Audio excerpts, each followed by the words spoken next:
cheesecake cookie. Chocolate cheesecake is just cheesecake with chocolate.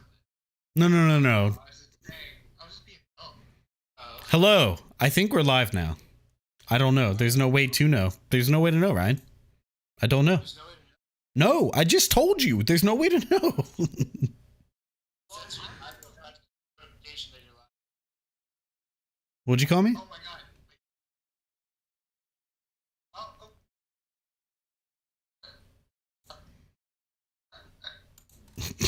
Wait. What are those noises? We're live right now. On the screen is Kerley. We're all gone. YouTube is there. Why? Why? What have I done to deserve this? What have I done, Ryan? What have I done? Bengals. It's true, you did like the Bengals page, and only suffering comes to those who like the Bengals. Sure. All right, vet while I'm trying to fix this shit. I'm not a vet in school for that shit. There you go. DUI's got it. Don't worry about it, Ryan. Yeah, so, how's it going, everybody? Oh, it's still... Shit's hard. I am. No. Are you? No.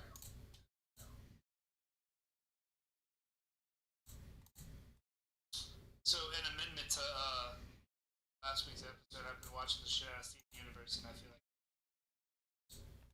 just wanted to put that motherfucker watching it under my account on Hulu. I got one the other day, and I'm like, the fuck? I was like, I've been watching it. I was like,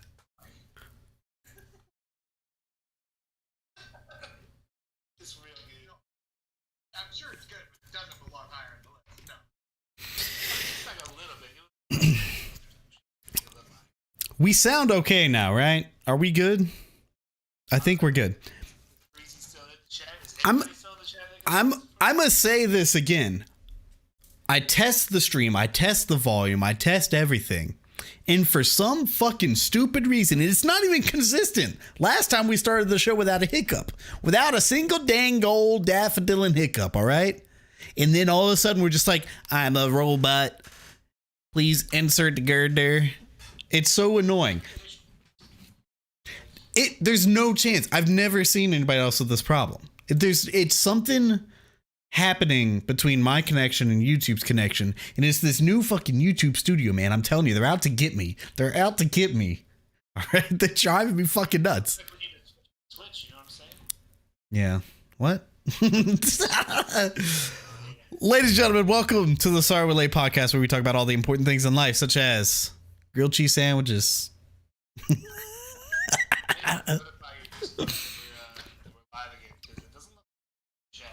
There's people in the chat. Because hello Breezy, hello Bandit. What's up, Bandit? Thank you so much for coming by. Galvin, Breezy, Owen, Panda, what up, lady? And Galvin again. Oh, okay. Not even the good type of robots. Ha, you got them. Yeah, it's the funky robots. Look, and also thank you everyone who showed up to the previous stream and didn't come back. Seriously, thank you. I know it sounds snarky because you didn't come back. Because it is, motherfuckers. Because they're not here. Really? They're a lot quieter compared to me? Yeah, well, whose fault is that? It's mine. It's my fault. Well, you see, Kerley. It's my fault. I can turn them up a tiny bit more. They're at max volume. I mean, if they're quieter, blame Discord, okay? Not me. It's fine. Oh, I know why I'm quieter. Hold on. I had to turn mine down the other day. Whoo! I mean, they should be good now. Look, Curly's already paranoid. I'm always paranoid. Constantly. I'm in a constant state of paranoia. Look, the robots, the YouTube studio, they're all out to get us, man. Ain't a thing. Dang, D-Rock turned red for a second. Now he's gone. Fucking fantastic. Fucking, they want us, the social distancing, this is all a part of it, man. They're out to get us. Because D-Rock's mic was muted or something. Anyway, we're not actually talking about just grilled cheese. We're also talking about them Batman drops, that DC fandom, y'all know what I'm talking about, and also that. Are we talking about that? Yeah, sure. Talking about grilled cheese? Of fucking course we're talking about grilled cheese, Ryan, because it's time for the foodie feud, bitch. Now here's the thing. Ryan posed to me a question before we started this whole shebangle saying, you put anything on your grilled cheese? And I had to ask, doesn't that not make it a grilled cheese? If, say, stick with me here, Ryan. Stick with me here. Let's just say I wanted to get spicy with it and put some pepperoni on there. Maybe some pizza sauce. Then you just got a pizza sandwich. Let's just say, let me sprinkle a little bit of ham on there. That's just a ham sandwich. It's not a grilled cheese once you start putting shit on there. No, it's still grilled cheese. I mean, First off, let me just say this. It's your impromptu question. no, it's not. It's not. No. Okay. Although I'm happy that I'm keeping it on your toes. I'm happy that I'm keeping it on your toes. Grilled Batman cheese. So, I put turkey on my grilled cheese sandwich, and it's fantastic.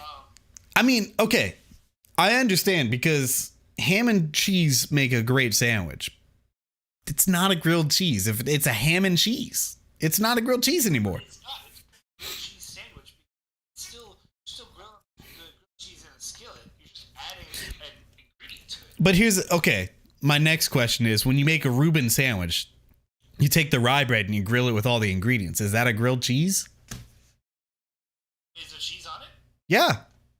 There's Swiss cheese. Yeah, it's not fashion. It's a grilled cheese. By nature, it is a cheese sandwich that is grilled.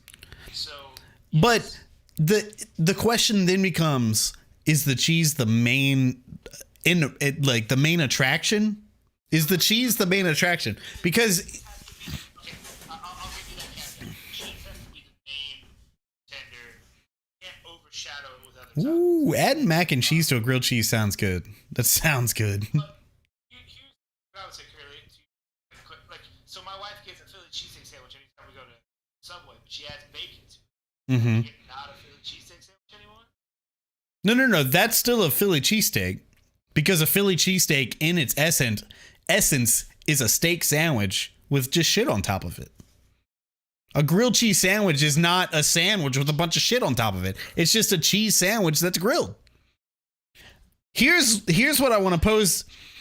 Here's the thing, though, and I want D-Rock's opinion on this because he, as he knows, made one of the greatest sandwiches I've ever had in my life. Whenever we worked together at Hollywood, it's like, yo, baby, you want me to make you that grilled cheese goody good? And I was like, yeah, buddy, boy, do I. Boy, would I like that. I sure would, daddy. And then he made me one of the best fucking sandwiches I ever had, which happened to be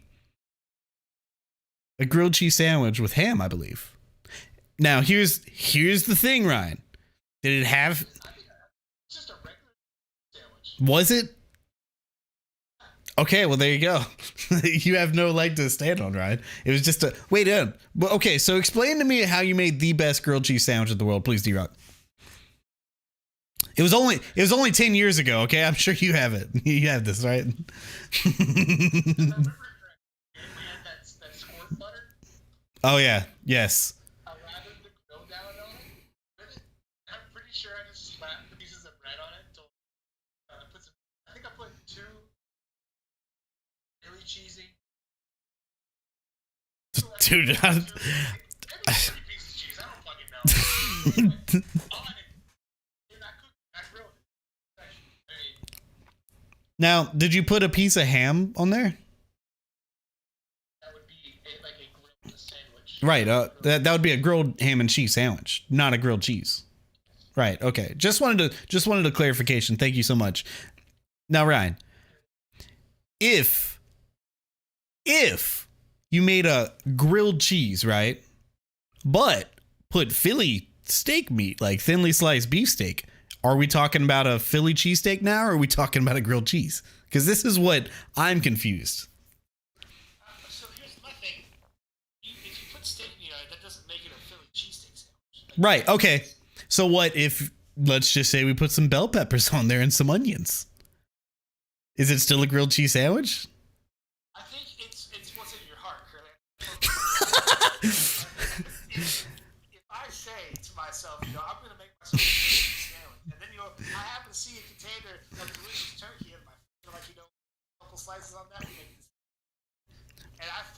intending to make myself a grilled cheese sandwich with turkey. And I am, in fact, eating a grilled cheese sandwich and turkey. Ryan and I are like really. Are they really that quiet? Yeah, we're really like, because I saw what your boy said. We could hear him. I went back and listened. We couldn't hear me. Then I skipped where Ryan is, and Ryan sounded the same. Your levels look identical on my end. I mean, like. I just mean on OBS, it's showing your levels are basically the same level as mine. Let me just restart your audio. Let me just restart your audio chain here. Give me a second. No, you weren't, Ryan. And restarting. I'm vetting. You can't hear them right now because I deleted their audio source. Oh yeah, I can still hear them, but you guys can't. I'ma put my pee-pee in Ryan's booty hole. Doing things and stuff and stuff and things. Stuff and things. And do that and that. Alright. Are they louder now? Hello? Hello? Because man, your levels look hot on my end, okay? Your levels look hot, okay? They look hot on my end. So if it's not fixed now, whoo, it's the same. I don't understand. I just don't. Let me do another thing real quick. It's either robots or you're just really quiet. You know, you can't win. You can't win. I told you.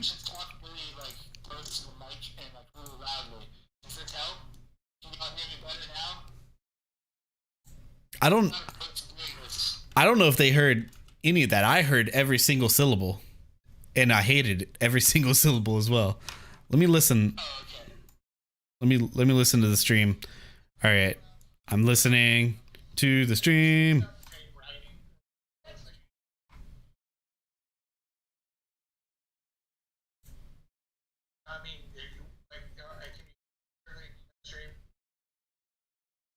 I was listening. Yeah, it does. It's the desktop audio is broken. It's just broken. Let me do this and this. Restarting the audio chain for the second time. Restart the computer again. Wait, is he really? No, I don't know. I have no idea. I have no idea. I'm still vetting. Boom, boom, boom, boom, boom. Yeah, I also still Let's change like audio stuff. Yeah, I also still Change audio stuff.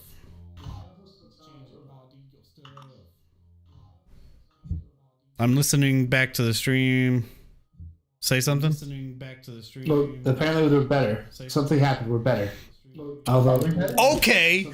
Apparently it's fucking Why? Who's out there to get me? What did I do? What have I done? Okay, listening to the stream and then listening to you talk. I don't understand. Like, it's hilarious because there's only like a 1 second delay on our end.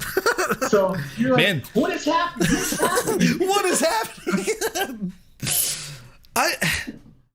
I don't understand. I just don't understand. D-Rock, can you please, while I bash my head against the banana in my lap, tell the people again how you made that grilled cheese sandwich just so they can hear it. Because they probably didn't hear you before. Okay, the way I made the grilled cheese sandwich was I took some of that liquid butter and I put all over the grill. And then I took 2 nice pieces of that Texas toast bread, not that bullshit, just regular white bread. Slapped on the grill. And then I put 2 to 3 slices of cheese, American cheese, up on there. I cooked them on each side, and then I flipped them, smushed them together, and I just let them cook. And I flipped them, and I cooked them, and I cooked them again, and then I served them to you after I cut it in half. I cut them in triangles. not in the center, because I feel like that's how Ryan cuts them. Ryan's a center sandwich cutter, isn't he? Wrong. I cut my sandwiches in triangles. Shut the fuck up. Wait. Also, just quick. This is like the third or fourth time on this podcast that one of you fuckers has insulted the sanctity of classic white bread. Like, first off, stop acting so goddamn highbrow like you're too good for a fucking classic white bread sandwich. It was there for you when you didn't have any money, and it'll be there for you when your broke ass doesn't have any money. I like white bread, but I mean, if I had the option between Texas Ryan, toast and sorry, white bread, turn your gain down a little bit. Me or Ryan? Ryan, because he's clipping bad now. Is that better? Yeah, that sounds good. I had a revelation when D-Rock was re-explaining the sandwich, and I want to pose this to Ryan. Back to the Philly cheesesteak, the Philly Steve's shake. Yeah, I used to make some Philly cheesesteaks too. Because what he and I are butting heads about is it still a grilled cheese if you're adding the steak, onions, bell peppers? But here's where I'm gonna throw another. I'm gonna throw another wrench in the wheel. What is a patty melt? Because isn't that like a patty melt? What is a patty melt? Is a burger patty on it. Yeah, it's like a burger patty or something like that, or You've never had a patty melt before? I thought that's what a patty melt. Okay, so when I go to Waffle House and I say patty melt, isn't it usually shredded beef? I don't think they call that a patty melt. I think they call that Texas cheesesteak. Texas cheesesteak. Yeah, let's see. Waffle House menu. It's been a hot minute since I've been to Waffle House. Yes, that's a press sandwich, a boink boink. It's different from a grilled cheese or a grilled sandwich, because a grilled sandwich you have to include the butter or oil based thing to give that bread that. I think it's in the way that you cook it, man. Like, what other sandwiches do you cook the way you make a grilled cheese? Like, other than a Philly cheesesteak, which you don't even make it that way. Like, there's not really any sandwiches that you take a skillet out of the pantry, and then you put the butter and the bread in it. Like that, the only sandwich I know that you make like that is a grilled cheese. I mean, you can make a ham and cheese sandwich that way. You can also make a turkey and Swiss. You can also make a Reuben sandwich this way. It doesn't mean they're grilled cheeses just because you grill the bread. The grilled cheese. What I'm saying, Ryan, the grilled cheese sandwich is a fucking cheese sandwich. Once you start adding any meat and shit, that's not a grilled cheese anymore. It transforms. Yeah. As I said before, man, I'm not just agreeing to kiss his ass. I'm legitimately agreeing. Anyway, as I said before, that they couldn't probably hear me. It's about what's in your heart. All right, real fast. In my heart, I am making a grilled cheese sandwich with turkey. So that is what I'm eating. I'm not eating a grilled turkey and cheese sandwich. That's you know what sandwich doesn't roll off the tongue? A turkey and cheese sandwich. The name of that sandwich needs to be something. All right, the shredded beef sandwich at Waffle House is the Texas bacon cheesesteak melt. That's a mouthful, just like that sandwich is, baby. Yeah. They don't call it a grilled cheese though. That's for damn sure. Yeah.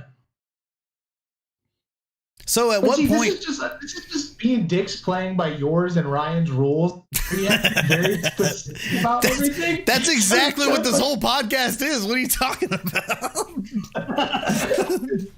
Also letting Ryan know that I'm not disagreeing. I'm just going along with y'all's rules. I mean, technically, a grilled cheese is a grilled cheese, and what Ryan makes is a turkey and cheese, or a grilled turkey and cheese sandwich.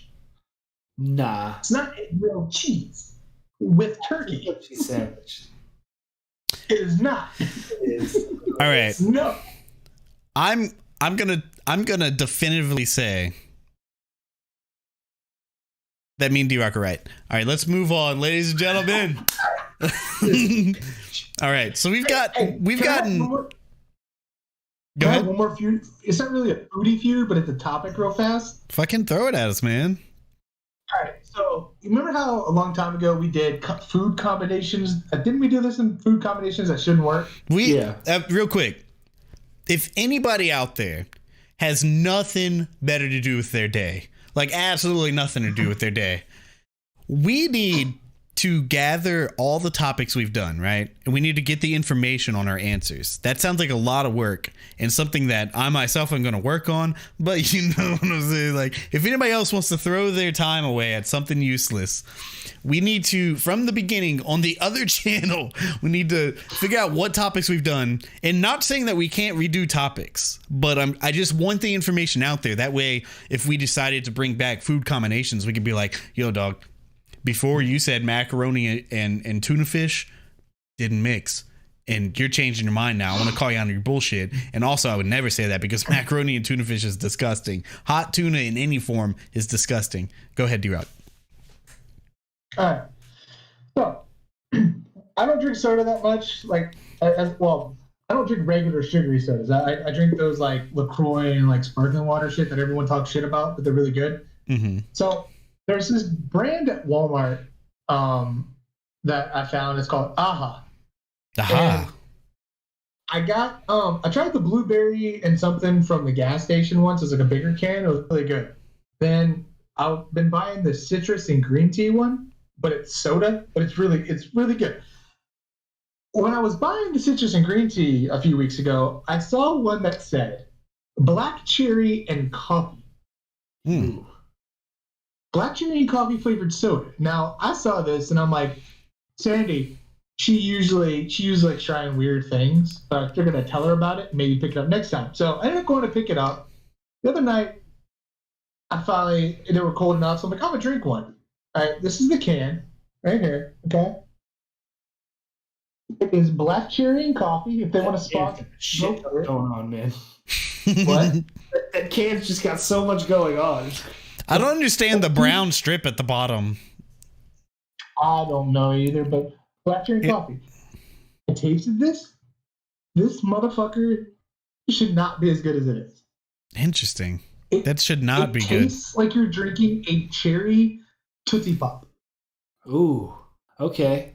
That doesn't sound good either. That is not good. You're crazy, Kerley. Come on. That's the exact flavor. Like, because I drank it, I told Santa to taste it. I'm like, that tastes like a cherry Tootsie Pop, right? She's like, it does. I'm like, it's insane. I don't like. My mind was blown. I'm not a big fan of the Tootsie Pop. I like the Bubble Pops, whatever those are called. This dude. Tootsie Pops. I just tossed the Tootsie Roll out. Or what I'll do, Kerley, is I'll grab a can and I'll come drop it off at your doorstep next time I'm over by your house. That's going to be terrifying, and I love it. All right. We've recently gotten a lot of really fucking good news in the gaming industry, in the movie industry. And we wanted to kind of talk about our favorite things, specifically with the DC fandom and the shit that happened today, dude. That Mario Direct drop. We finally got a Direct, guys. Like a Nintendo focused Direct. Granted, it's not your Nintendo Direct, like general broad, this is what's all happening. It was specifically Mario. But you know what? This is like the first time this year that we've gotten like a big one like that. I mean, technically we got the Animal Crossing, not Animal Crossing. Which Direct did we get earlier this year? Some bullshit one. I know we got the Paper Mario one. And there was a couple indie Directs. Yeah, I'm talking like specifically Nintendo one. I can't remember. It doesn't matter. All right. So, D-Rock, do you want to pop off on the DC stuff, kind of cover your favorite things? Because I know we're going to talk about the games, but like, do you have any that you want to talk about besides those, like big ones? No, not really. The excitement for Suicide Squad, the new Suicide Squad. I don't know. Did you guys watch that teaser trailer? You talking about the movie or the game? The movie. I didn't watch the trailer. I was a bunch of behind the scenes clips, right? Yeah. Oh no! It was the character reveal trailer. Okay. Yeah, I watched it. I'm gonna have to see more before I get too hyped. The problem with like as characters doesn't really do much for me. James Gunn, so it's like I've got faith. Like, yeah. You know, I mean, if half as good as Guardians, I'll be down to see it. The problem with that movie for me going forward is like I don't understand where it stands in the grand scheme of things, or if it even does. Like, is this a sequel? Like, it's like a soft reboot sequel for the first one. So it is connected to like Wonder Woman, Justice League, all that.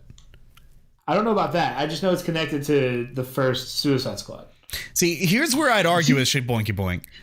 I don't think they gave Jared Leto enough to even judge him as the Joker. Feel like they did either. Like, I understand the design. I'm not a big fan of it. I don't like the face tattoos, and like he kind of looks like a cracked out Macaulay Culkin. But as far as like what he did in Suicide Squad, Macaulay Culkin. Macaulay Culkin would be a great Joker. Holy shit. I don't think they really gave him a chance to even prove himself. And like we hear like, you know, give us the Snyder cut, but give us like the cut where Joker actually like had importance to the movie. But I completely agree. I'm excited because James Gunn is involved, but I'm a little upset that they did still give Jared Leto the short end of the stick. I mean, we haven't seen it. Maybe he's like in it in a secret way, but like, I don't understand why they just dropped him, right? Or does he not want to be a part of it? Or because they have like 100. It dropped, man.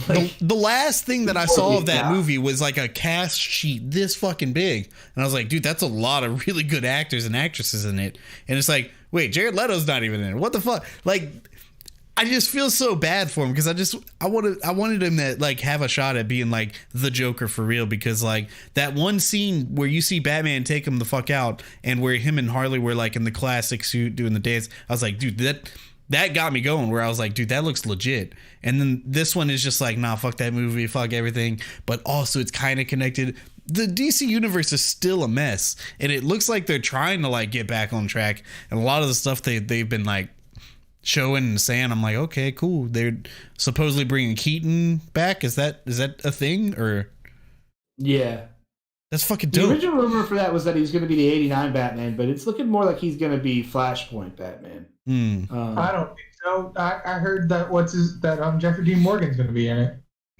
They haven't announced that yet, and I don't know. Like, this is what I'm saying. Like, nobody knows what's going on anymore. The concept art is showing Flash with Michael Keaton's Batman, like throughout. I think they already announced that, so they're probably just trying to hype up. I mean, like Ben Affleck's coming back, so I mean, yeah, but I don't know. They're gonna have 3 different Batmans in Flashpoint. That seems heavy. Like, see, look, here's the thing. When I'm thinking about here's what they're gonna be doing with that. I feel like DC is about to just go the multiverse route, because remember how they've been talking about, oh, we're just gonna do like offshoot, one-offs. Yeah, the Waddick. What? The Waddick. Yeah, the Waddick. Fucking hate that shit. I feel like what they're going to do with that is that's how they're going to incorporate all these different Batman. So I feel like with Flashpoint is going to make the multiverse, and then they'll be able to like connect a lot of these movies or explain why things are different and why we'll be able to have all these different Batman. That actually sounds really awesome to me, but at the same time, doesn't that like overshadow a Flash movie? You know what I mean? I mean, it's too early for Flashpoint, man. That's what I'm feeling. Like, they still haven't established Ezra Miller as the Flash, like even though he's been in 2 movies. 1 movie? 2 movies? So something I really want to fucking say, but I cannot say it for reasons that I'm not going to say because because I literally can't. But fucking, you know, D-Rock's embargoed. He's in Flashpoint. Wait, what? Nothing. You fucking signed a non-disclosure agreement. It's something I keep wanting to bring up to you guys, but I forget that. I just keep forgetting about a certain thing. I literally can't say anything because I don't want to ruin it. Are you referring to the CW verse? No. Oh, okay. No, not at all. I'm referring to something else. I just don't want to ruin anything for Kerley. Okay. Either way, the Suicide Squad movie, look, man, I liked the first one. I'm like in the very minority. I don't know what worked for that movie that didn't for others. It felt very much like a Suicide Squad movie. I feel like they nailed it, like really, because going from looking at the reception from Assault on Arkham, which in all intents and purposes is a Suicide Squad movie, and then look at the live action, those movies all have the same beats, and yet one is so highly regarded and one is so highly disregarded. I just don't understand why. Is it the animation gets a pass, or like I don't understand it. I know maybe because the animated one was heavier R-rated, or I don't know. I don't understand it. But I am excited for the second one. Animated movies tend to get a lot better reception than the live action movie. And that's how it's always been with DC. That's like literally anyone I speak to is always like, DC animated movies are like top fucking notch. The thing about it is the DC animated movies aren't that far different from the live action ones. The problem is that the fan base for the DC animated movies are the people who watch the comics.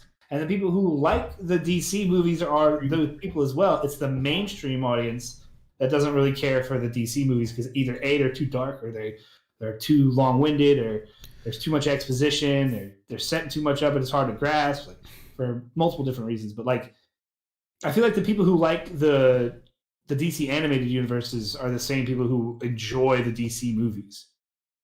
That's actually pretty interesting. Not what? You. No, that's legitimate. That's interesting. I don't know. I've been trying to just figure that out in my head for a while. Just like, I don't understand like what people don't like about Suicide Squad. It's just a goofy ass movie. Like, granted, and they didn't like Margot. Dude, shut also, up. That movie, okay. Will Smith was not great in the Deadshot role. I'm just going to be honest. Like, I'm going to be honest. Deadshot has never been great in any medium. I don't understand. He's not that fascinating. Like, his character is fascinating, being like a villain trying to come out and do good for his family and all this and that. It's like, but like, I've never seen anybody nail Deadshot. And like, I mean, he didn't do a horrible job. Like, for example, crossing over to the newest announcement of the Suicide Squad game being connected to the Arkhamverse, but yet Deadshot is somehow a completely different character with the same exact name, Floyd Lawton, as Deadshot. In the Arkham games, he was not great. He was always like a kind of side character that was there. The performance, the writing was never fantastic. The Deadshot, he had a more prominent role in Origins, though. Yeah, I mean, still, the character didn't blow me away. And then he was in the CW shows as well. And just like, it was all right. No, he was good in the CW shows. The guy who played Floyd Lawton in the Arrowverse I thought was pretty good. He was all right. Everyone says that, but like, I don't know, just Arrow in general, like, Flash gets a pass for me, but it's like a, like, damn sure boy. Like the way, I don't know, like, Arrow just did not do it for me. I could not get into it. But that's just my personal opinion. I still love Stephen Amell. So, I just don't think he's a good actor. Everyone's like, he's such a good actor. I'm like, I don't think he's that. They made him Casey Jones. No, dude, I didn't like him before that. Don't give me I really like Stephen Amell. I think yo, what's up, Arrow Paul? probably overstayed its welcome a little bit, but the first few seasons of Arrow are top notch. Well, you don't have to worry about that anymore. I kind of agree with Paul. Like, Arrow was too damn intricate. It's like my biggest problem I've always said with that show is that every single character had to turn into a superhero, and then most characters die. It constantly die. They all die and just come back, and like it's very comic booky for sure. But also, it's just like, come on, guys. Arrow tried too hard to be Batman. I think so. Yeah. Will Smith was badass in Wild West. Pretty close to Green Arrow's comic book roots, though. I mean, he changed eventually, but like the earlier days of Green Arrow's comic book runs, he was a darker character. Oh no, I believe it. I'm not doubting that, but I just feel like, they're like, we can't do Batman, so let's do this with Green Arrow. That's what my take from him. I agree. I just gave that reasoning for him being a darker character, but the more interesting Green Arrow is the fun and like the more flashlight. You know, the guy with the giant mustache and the Robin Hood hat. Like, he's like a smart ass. Yeah. Yeah. The Stephen Amell take. Honestly, I think season 2 of Arrow is phenomenal. I think it's so fucking good. The Deathstroke storylines and stuff they do with it. Awesome. But like season after season, it just kept getting like, this is all the same. And then they like the last season I watched, there's literally like 20 different characters in the show that you're just like, what the fuck is going on? What is happening now? You're right, Jarek. It did try too hard to do that because you could tell that they were hurting because they wanted to do a Batman show after Smallville ended. And then like they were gonna keep the guy who played Green Arrow in Smallville to do this show, and then something happened. He had like a failed like Aquaman movie that never happened. Wait, hold on. Batman was in Smallville? No, Green Arrow was in Smallville. The guy who played Green Arrow in Smallville was originally going to be the main. He was going to play Oliver Queen in the Arrow show, but something happened with that, and they ended up going with Stephen Amell. And when you sighed before you watch. First off, Smallville is good TV. Like, and I like a lot of the DC shows. But you have to like just accept what you're getting with it. Oh no! Yeah. Trust me, I do that wholeheartedly, and I completely agree. I mean, I'm just happy we have what we have. You know, I just Slater man, what's up? I want to make the point that really just pissed me off about the exact issue that you're talking about, where they're trying to be Batman. They literally refer to Felicity as Oracle, and they broke her back in a season. It's like, what are y'all doing? Why? His rogues gallery is just not like hype enough to get. Like, they had to keep using Batman villains. Like one season it's Deathstroke, the next season it's Ra's al Ghul. Like, it's a little too much. I had no idea they referred to her as fucking. They do, and it blew my mind because it's like they throw little subtle hints at the show that Batman might exist in this universe or might eventually come into the fold. Hold up. They didn't refer to her as Oracle. She offered up the name. What about Oracle? And he said that name's taken. She didn't use the name Oracle in the show. That name's okay. Maybe I misconstrued it. They still broke her back as the tech support character. Confirmed Barbara Gordon's existence when they did that. Yeah. Interesting. How many iconic villains and characters that Green Arrow alone has? I'm not familiar with the Green Arrow lore, to be honest. It's just not well known. Like, he has. Then make them well known. That's what the problem is. Is like, I agree.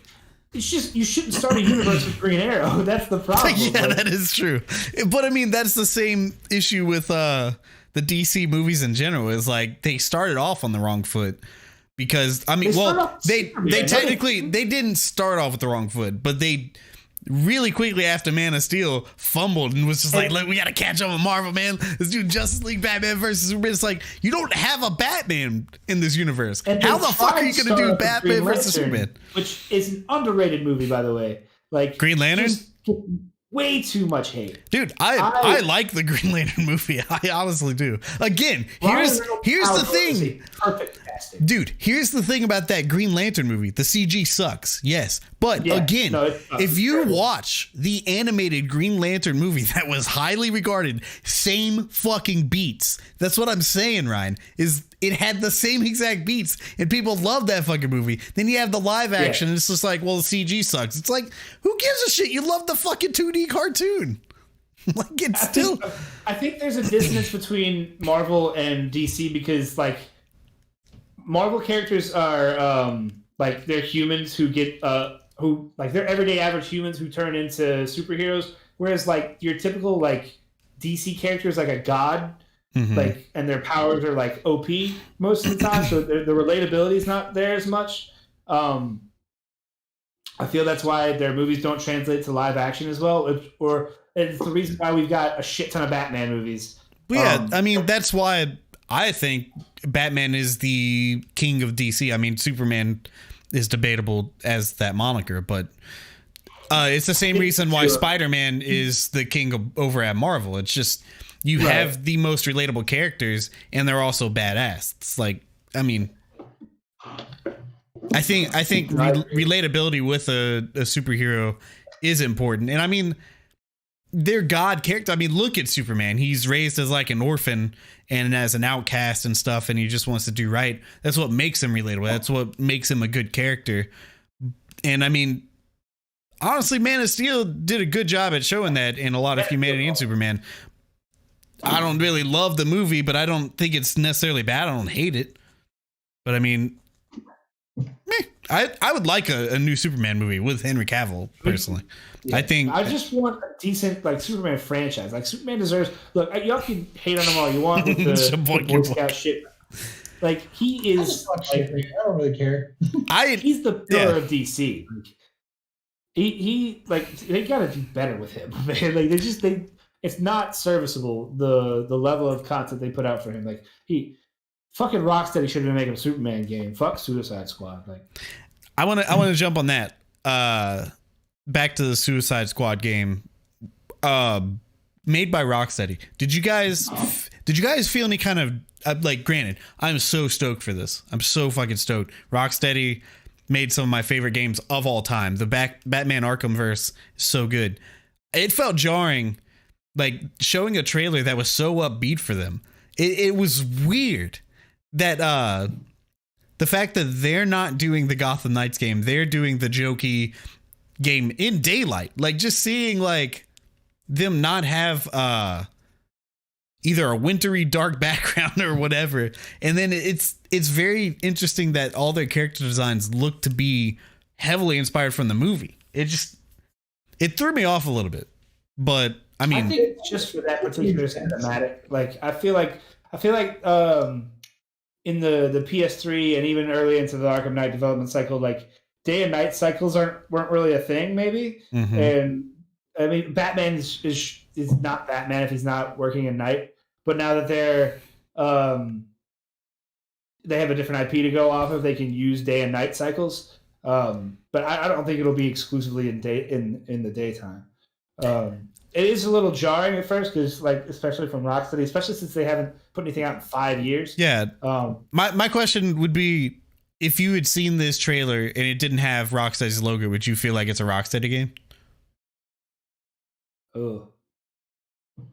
Not until I see gameplay. Yeah.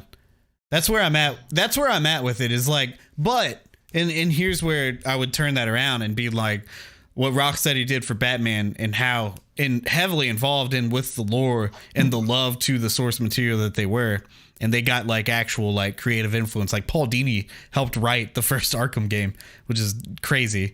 But like the amount of love and respect they showed the source leads me to believe they'd do the same for Suicide Squad.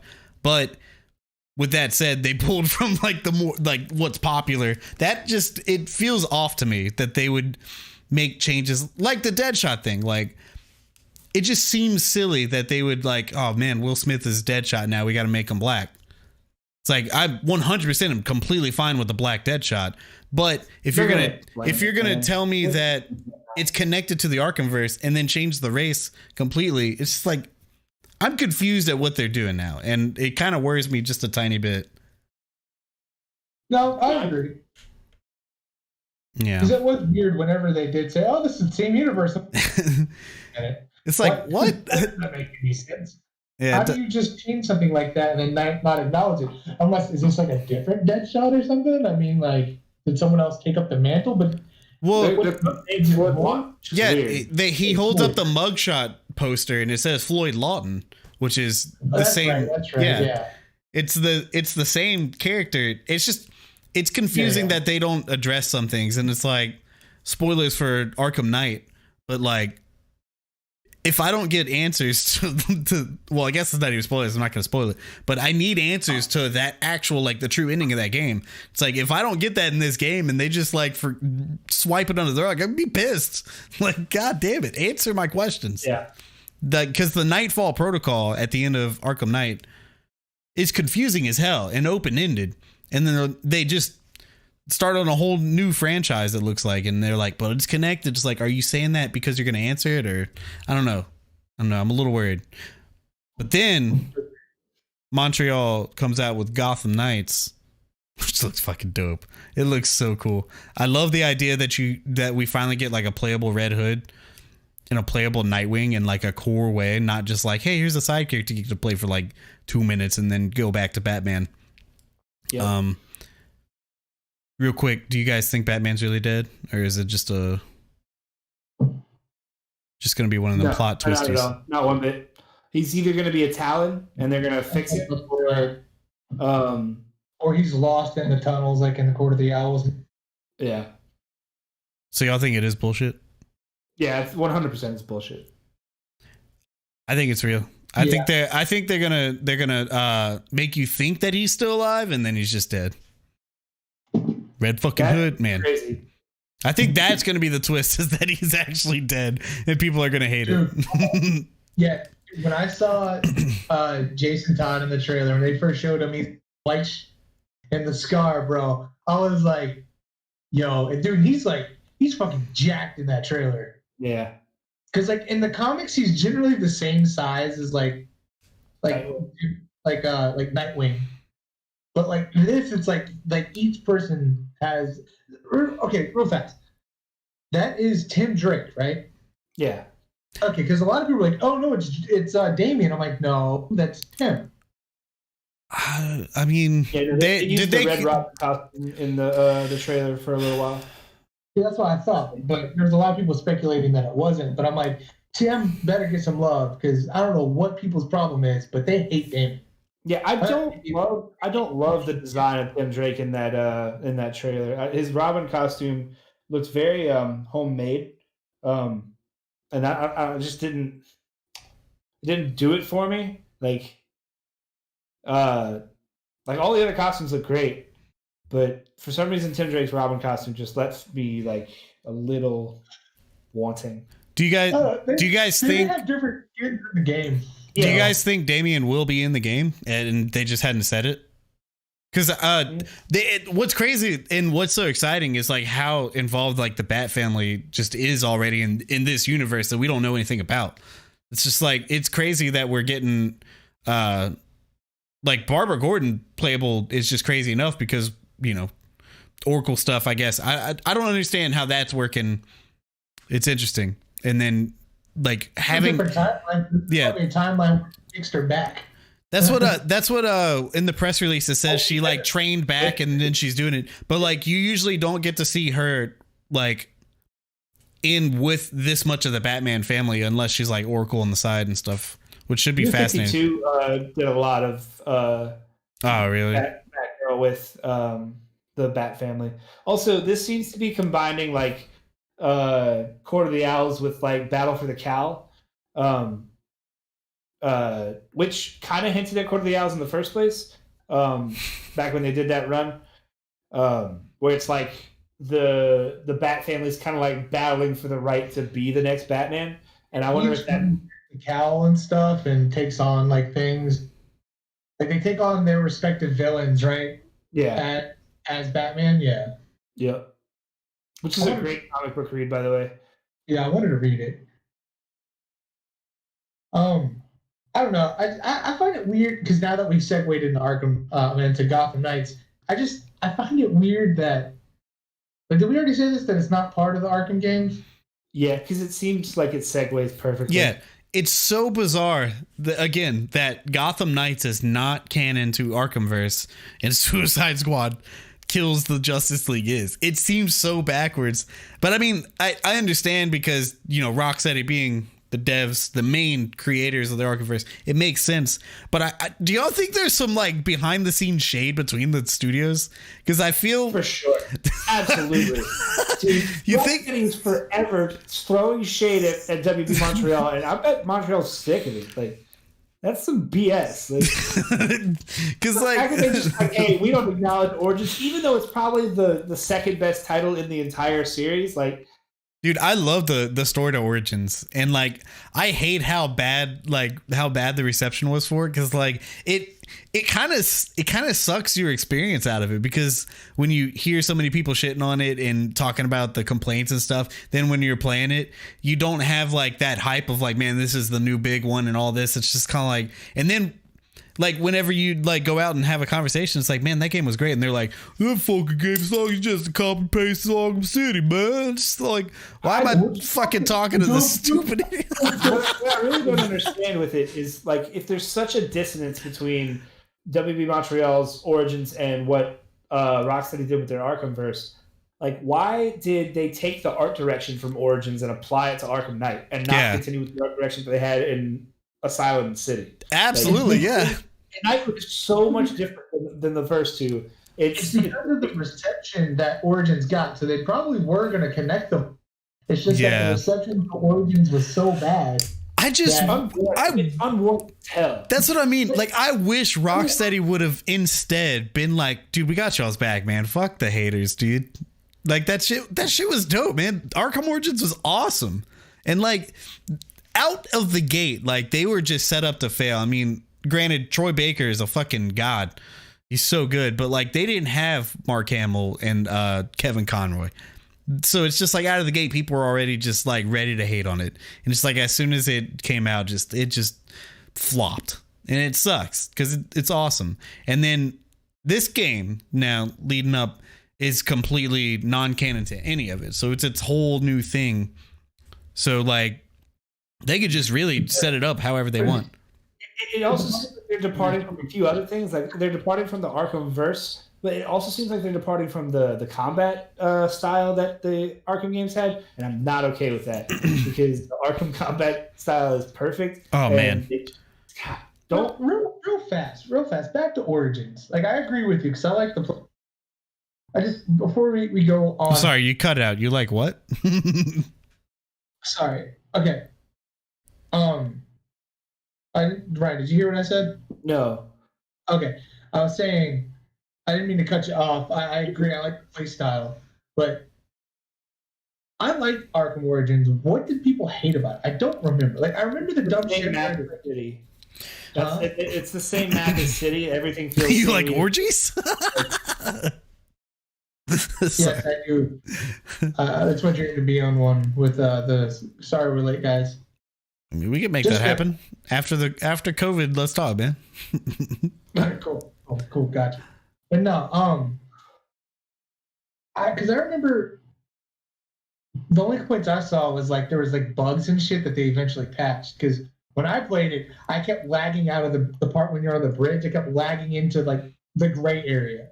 Yeah, but other than that, like, I enjoyed the fucking game. I mean, granted, if it's the same city as Arkham City, I mean, like, that makes complete sense. I mean, like, it's the game was a turnaround a year after City, right? That was like the whole point, is they were trying to make it an annual thing.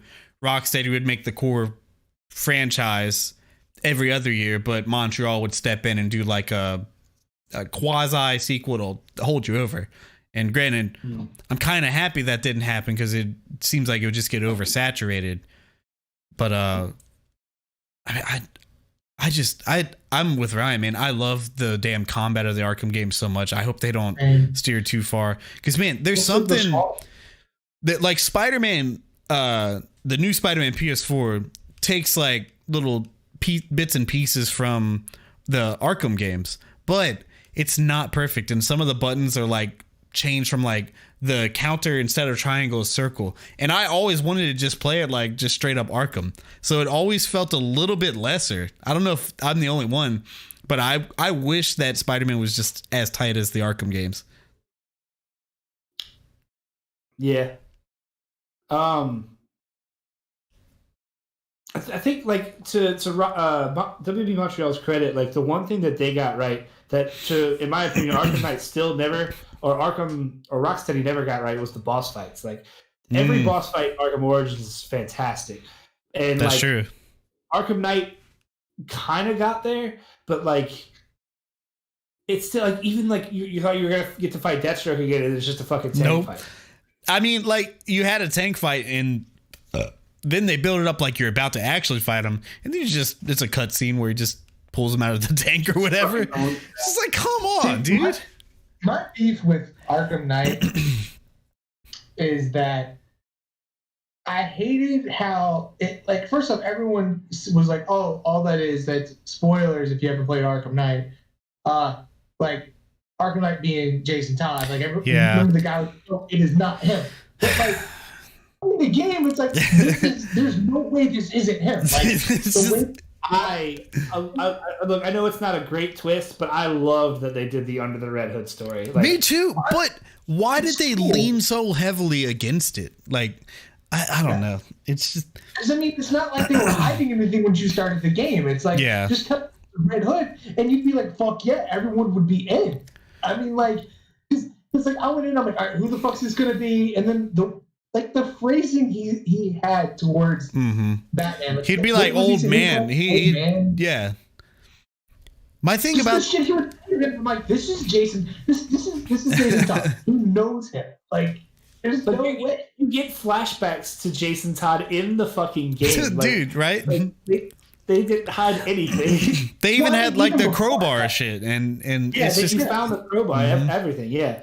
My thing, real quick, is I'm with D-Rock. The marketing behind it was so stupid because it's the last game, the quote unquote last game of the trilogy of the Arkham games. That's all you have to do for marketing. It's just say, hey, we're making it. Batmobile. Hey, who's Arkham Knight? I don't know. Fucking find out in the game. Do you think they did it just because they needed to have Arkham in the title for the third game? Here's the thing. The Arkham Knight arc, the entire plot, everything is so cool. It's really fucking neat.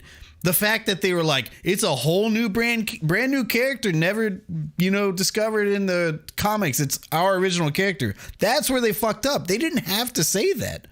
When they were asked, the Arkham Knight is an original character. The person underneath the mask isn't, but the Arkham Knight itself is an original character. Ryan, I'm gonna punch you straight in your kidneys. That's the kind of bullshit we didn't want them to say. They should have just left it a mystery. I don't want to get on an Arkham Knight bashing contest because I think it's the best game in the series. I love Arkham Knight. I agree, but I hate Kerley and I went to the midnight release dressed up as Batman and Joker. It was so bad. I was with you dressed up as Nightwing. Were you? I thought it was just me and Kerley. No, I hate you. You're a dick. Damn, he had like some like really rasp at the end of it where it's like really sold that you hurt his feelings. I'm sorry. I just motherfucker. I'm sorry.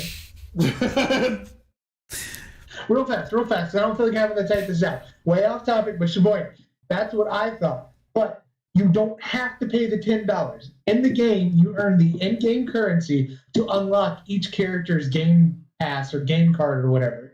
Character card. So you don't actually have to spend cash unless you cannot get those the cosmetic shit. Because that's what I thought. But I have somebody who has the game who explained it to me. Also, you don't have to buy those battle passes. They're completely optional. I want to make one more quick point about the Rocksteady Montreal thing. I never would have imagined that I'd be more stoked for Montreal's game. I have so much faith in Rocksteady, and I haven't seen enough from Rocksteady. I know. It was just one little cinematic. No, I understand, but it's just like from what we've seen, I'm more stoked for Montreal's. But that's just, going by. Plus, they've been working. What have they been working on this whole time? What is the canceled games that we didn't get to see? Was it Superman? I'm very interested in that story because Arkham Knight's been out for close to a decade, right? Like, I don't even know when that game came out. It had to have been 7-8 years ago. And like the only thing we see is a cinematic. That worries me. There was a few different ones that were rumored at, because there was one where Damian Wayne was going to take over as Batman instead of with Bruce being gone and stuff. And then like I know I'm probably alone in this, but it is an absolute crime that Arkham Knight gave us such a fucking tease about Superman in every direction. Like, you just every time you go out into the city, somebody's talking about the freaking Metropolis. And I'm just like, the rumors about a Superman game, and if anybody could make a good Superman game, it's Rocksteady. And the fact that they did Superman fans so dirty, they're like, you know what? Here's not a Superman game, and we're gonna make you kill him. We're gonna make you murder him. That's fucked up so hard. Like the fact that this iconic character's lasting memory in the video game world is Superman 64, and it's the beacon of hope to make a good Superman game. It's just like, nah, we're not interested. Like, a couple years ago would have been like, don't make a Superman game, but now that on the other side of it, knowing what they are doing, I wish it was Superman instead. Because like again, Suicide Squad sounds awesome, but it's not like I'm clamoring for that. You know what I mean? And, it's like, people are clamoring for Superman. Like it's just crazy. You have all like great superheroes in DC that you could be making games for that isn't the Suicide Squad. Why? What is the fact? Flash game? Suicide Squad. Why don't we have a Flash game or a Wonder Woman game that's styled after God of War or like a Green Lantern game? Like, that Wonder Woman game sounds like a fucking like how has that not happened? The Flash game. No. How do you make a Flash game? Wait, what does that look like? How do you do the speed powers? Like, no one's ever done it. That's like I understand the challenges of that, and I guess I understand the challenges of how do you make Superman? What does it look like? I don't know. I think that with the next generation, we're closer to like a Flash game could be, especially with like the Ratchet and Clank thing where they're doing the rifts where you pull yourself into a different section of the map. God, that looks so good. That game looks so good, dude. Okay. Ratchet and Clank. Mm-hmm. Oh, okay. The new one. But yeah, it's just there's so many characters that you could be doing games for. Like you chose Suicide Squad. I just don't get it. And like you picked characters in the Suicide Squad that like who the fuck cares about King Shark? Like I don't. Like, you know what's funny though? In the comics, he's got a big part in Suicide Squad. I get it. The reason why they're doing Suicide Squad is because they see, or maybe at the time when they started working fucking game. I mean, like Suicide Squad was like had big hype behind it, and it was like the big thing from DC. Other than like, it's a big new thing other than Batman and Superman. So let's put Suicide Squad. But then it's just kind of like it flopped. Yeah. But that was 5 years ago, right? Like that was a long ass time ago. I mean, like that's back to my point. It's like they've been. I don't know if there's no way they've been working on Suicide Squad this whole time. It's still 2 years away. Fuck no. Yeah. No. I just meant like. Yeah, 2 years away. That's just crazy. Not that excited to play as Harley Quinn. Like Constantine put it in. I don't know. Yeah. I mean, like. This goes like this partially goes. Dude, Birds of Prey was surprisingly good. Like that movie was surprisingly good to me. I liked it a lot. Yeah, Paul. I know exactly what you're talking about. When I saw that, I was like, oh. I want to ask if you guys got this vibe. When I rewatched that Jesus Christ, that's so hard to say. Suicide Squad trailer, the game. So many times, and every time I got two different vibes. I got Suicide Squad. I can't. Did I say it right that time? I can't even tell. I'm gonna call him the SS fucking goo. SS fucking goo trailer. I watched it so many times, and I got the vibes from the SS McFuck goo or whatever the hell I called it, the movie. And I got heavy Guardians of the Galaxy vibes. King Shark is literally Drax in their game. He's literally the same character. He is there. No, he's the same character. Yeah. If it was a Guardians trailer, it would be the same exact thing. Like you have Deadshot on the damn jetpacks. It's Peter Quill, like straight up. Harley Quinn over here zip zapping, kicking ass. It's Gamora. They got King Shark as the raccoon. I mean, as Drax. We just need a fucking raccoon character. Boomerang. He doesn't even have speed powers. What the fuck is that about? What is that? The teleporting thing? Like, I don't know where the fuck that came from. Yeah. Like, I feel like they just wanted to make Guardians of the Galaxy, and DC's like, well, you can do it with Suicide Squad. It was a weird comparison, but I saw a lot of people making it, and I kind of agree. but it gave me huge Sunset Overdrive feels. Like, and I've never played it, but like watching the trailer for Sunset Overdrive and watching the trailer for Suicide Squad, they were like really similar. At least from the vibe, not like the content of the trailers or anything. I could see it because it's got the same type, like the sun is setting vibe, and it's like cool. Like the fluidity is what I think you could compare it to, because like you wouldn't expect like Harley Quinn fucking swinging around with a baseball bat and shit like that. It does look very Sunset in that way. I agree. Yeah. Anyway, I just sorry. No, you can go ahead. Any closing thoughts on that? No, I don't really know what I was gonna say. All right, so I want to move on. Ryan, you got anything? We need to. We would be doing a disservice if we didn't touch on the crown jewel of DC fandom. Oh no, that's what he was getting at. I think that's what I was gonna say. Okay. Moving on. The DC fandom, again, I didn't watch the whole thing, but there was one thing that just like caught my fucking balls on fire, baby. Every one of you out there that's a hating ass fucking hater on Robert Pattinson can eat shit, okay? Because granted, not a Twilight fan, okay? I'm not. I thought he wasn't great in those movies, but I've seen him in at least 2 other movies where I was like, you know, he got some chops. One being my boy Cedric Diggory, all right? He did a fantastic Cedric Diggory, and everyone could go get fucked on that. And then there's this other movie that I don't even know the name of, but the ending twist was that the whole movie was 9/11. I don't understand. But the movie was fantastic. It felt like a love story indie movie, and at the end, the fucking... I'm not trying to make light of 9/11, by the way, but it's just like... the end... No, I'm just saying. In the end, he just blows up, and you like look at subtle hints throughout the movie where it was just building up to 9/11, but not really. The movie is 10 years old, so it doesn't really matter that I spoil it. Yes, he was Cedric Diggory. He was Nick. Also, hi, Nick. Yes, but like when the news was made that he was casted for it, there was so much hate, and I'm just like, y'all motherfuckers are crazy. First off, I don't give a damn who's Batman. You could have put the dude from Sweet Life a second ago. No, you couldn't. Cole Sprouse or Dylan Sprouse? I don't give a shit. They both suck. I don't give a damn. Matt fucking Reeves doing a Batman movie is gold. It's gold. You fucking won. You fucking won. I don't care. I can't think of a better director.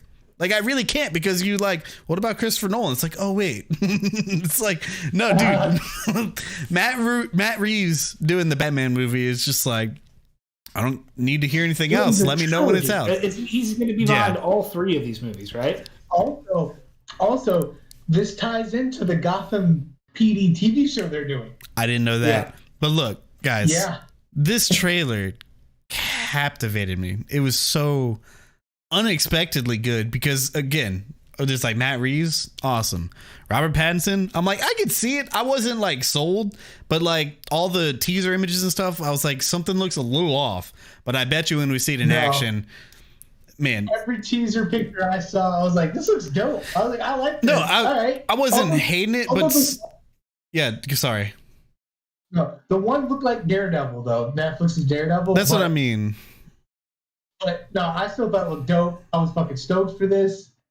But oh my God, Nick, get the fuck out of here with your Super Smash Brothers bullshit. We're not talking about that. Wait. Anyway. Gerard Butler is perfectly fine, and he would make a great Batman. I'm just saying.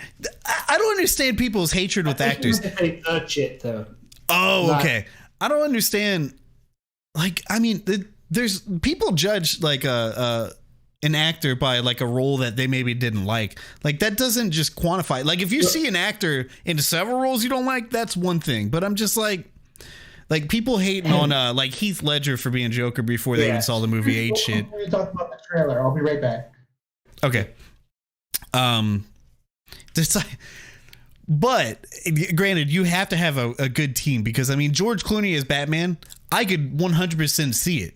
But whenever you have Joel, well, I mean, when you have Joel Schumacher making a toy commercial, that's the problem. It's not the actor. Generally, when you hate a movie or hate a game or whatever, it's generally not the actors involved. It's like the writers, it's the directors, and all that behind the scenes that you don't see. It's like Robert Pattinson took a fucking role that like basically ruined his career, but not really.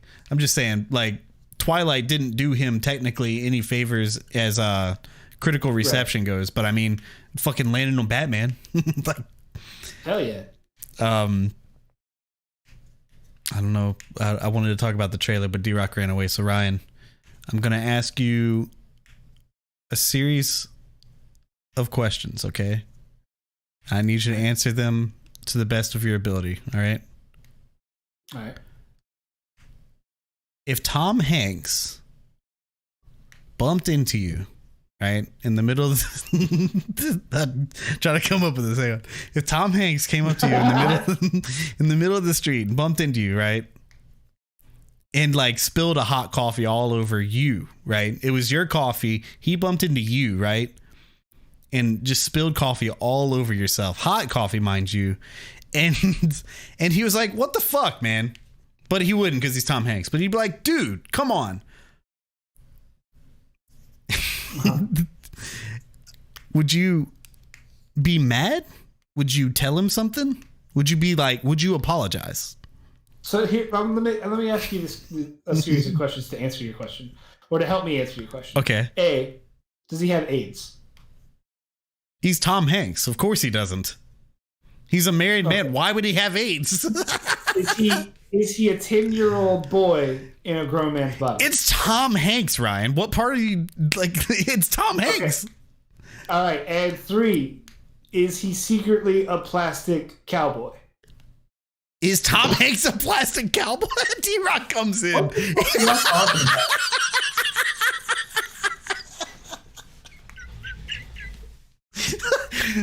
I love to imagine D-Rock came in and just heard, "Is Tom Hanks a plastic cowboy?" God. I've had y'all in my ear the whole time. I just haven't been listening. All right. I was just referencing Tom Hanks movies, man. Like, I'm gonna table that, okay?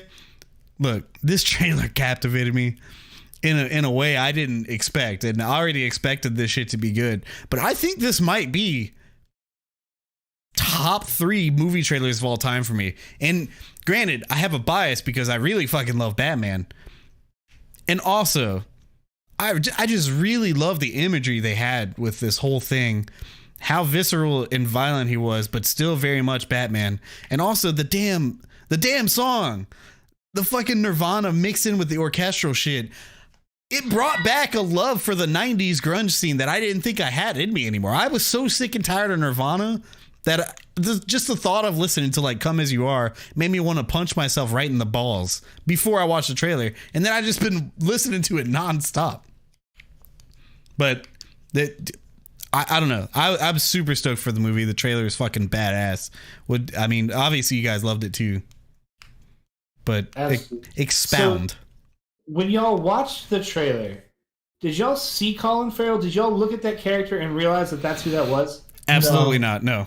I still don't see him. Incredible. I'm still looking for him in it. And I'm like, that's not Colin Farrell. It's just not him. There were articles that came out hours, like upon hours after that. It was just like, where's Colin Farrell? Is that Colin Farrell? Everybody on the internet was losing their shit. Like, that's not him. There's no way that's him. And then it came out that it was him, and everybody just like lost their fucking minds. Like, it's ridiculous. So real fast. So we jump straight to that. I would like to give my opinion on the trailer real fast. Okay. When Matt Reeves, well, first off, because you didn't watch the Fandome thing, I don't know if Ryan did. Yeah. Robert Pattinson came on and he did a little speech thing. He's like, I can't really tell you anything, but stay tuned after this for something special, blah, blah, blah. And then he handed it over to Matt Reeves. And then Matt Reeves was talking the whole time and actually giving you a lot of like backstory into the movie. Like and a lot of like what to expect. I haven't seen this at all. I need to find a clip of this. That sounds fascinating. Watch it. And he gives you a lot of insight into it. You're like, oh shit, this is gonna be dope. And then he I don't remember what he said, but he was basically like, here's the trailer. Bro, when that fucking trailer started, I'm getting chills thinking about it now. When that fucking trailer started, and then the song started. Granted, I'll admit, you know, it didn't dawn on me who it was at first because I was like, I've heard the song before, and then when Kerley said it, I was like, oh fuck, that is who that is. It's like, dude. Yeah, there was in the chat. I was like, man, I gotta find what song that was. I'm like, that was fucking Nirvana. What are y'all talking about? It's the last song on Nevermind. It was just kind of weird because I first off, I've never heard that song by Nirvana, and second, like, it's rare that you see trailers use like older songs these days. Yeah, it's rare that trailers use. I almost said the same exact thing you just said. Continue. I wish I would have just committed and just moved on. So when the trailer starts, you hear that fucking duct tape ripping. Yeah, man. Yeah. You just hear it, and bro, like, and then when the song starts, and there's something about the scene, like when Commissioner Gordon, you just see the back of his head, he's walking down the way, and all the cops inside just looking at him. Yeah. Like there's just something like dark and daunting about it. 'Cause it looks like they're all like he got a call and was like, hey, you need to get down here now. Like someone found somebody in his family, but they didn't tell him who it was. So they're all just looking at him walking down this hall. There's nothing to do. I'm rambling. Whatever. No. You just struck gold because, like, what I'm trying to figure out is, like, why do I love this trailer so much? Because it's a fucking good trailer. It does not, like, beat you over the head what the plot of it is. You literally have a shot of, like, a dark as fuck scene, and you know what's happening without, like, having to beaten over the head, but you still don't know what's happening. Like, it's perfect. It's as good as a damn movie. Like, if we just got like this as a short, I'd be like, damn, that was fucking dope. I wish they would make a full movie of this. Like, most trailers nowadays just don't encapsulate that. It's always just like either showing you too much or just like it's all the same. I don't know. Movie trailers don't hit like they used to, and this was like a perfect like damn, movie trailers used to fucking hit. And so apparently the scenes from this trailer, I think it was used from like 30% of the movie, like just like was contained within. It's not the entire 30% of the movie, but like those scenes only come from 30% of it. Yeah. Like, yeah. And see that's why that's what I was about to say. That's probably why it was so good, is because there wasn't much to show. Yeah. I don't want to see anymore. Like, that's it. I don't need any more. I don't. I'm sold. You got me. Just take my fucking money, please. So after Commissioner Gordon walks in and it shows him looking at the ladder, and he's like, does this mean anything? And you see that fucking dude. I lost it at the boot. I didn't even see him. I just saw the boot, and I was like, oh fuck, they're about to show him. They didn't hide that shit, dude. When it clicked out, you see him walk into focus, like walk frame, like Sandy could hear me in the other room. Like I like to imagine she's D-Rock. I like to imagine she's sitting at her desk writing, and she's like, "Did I just hear him get a boner?"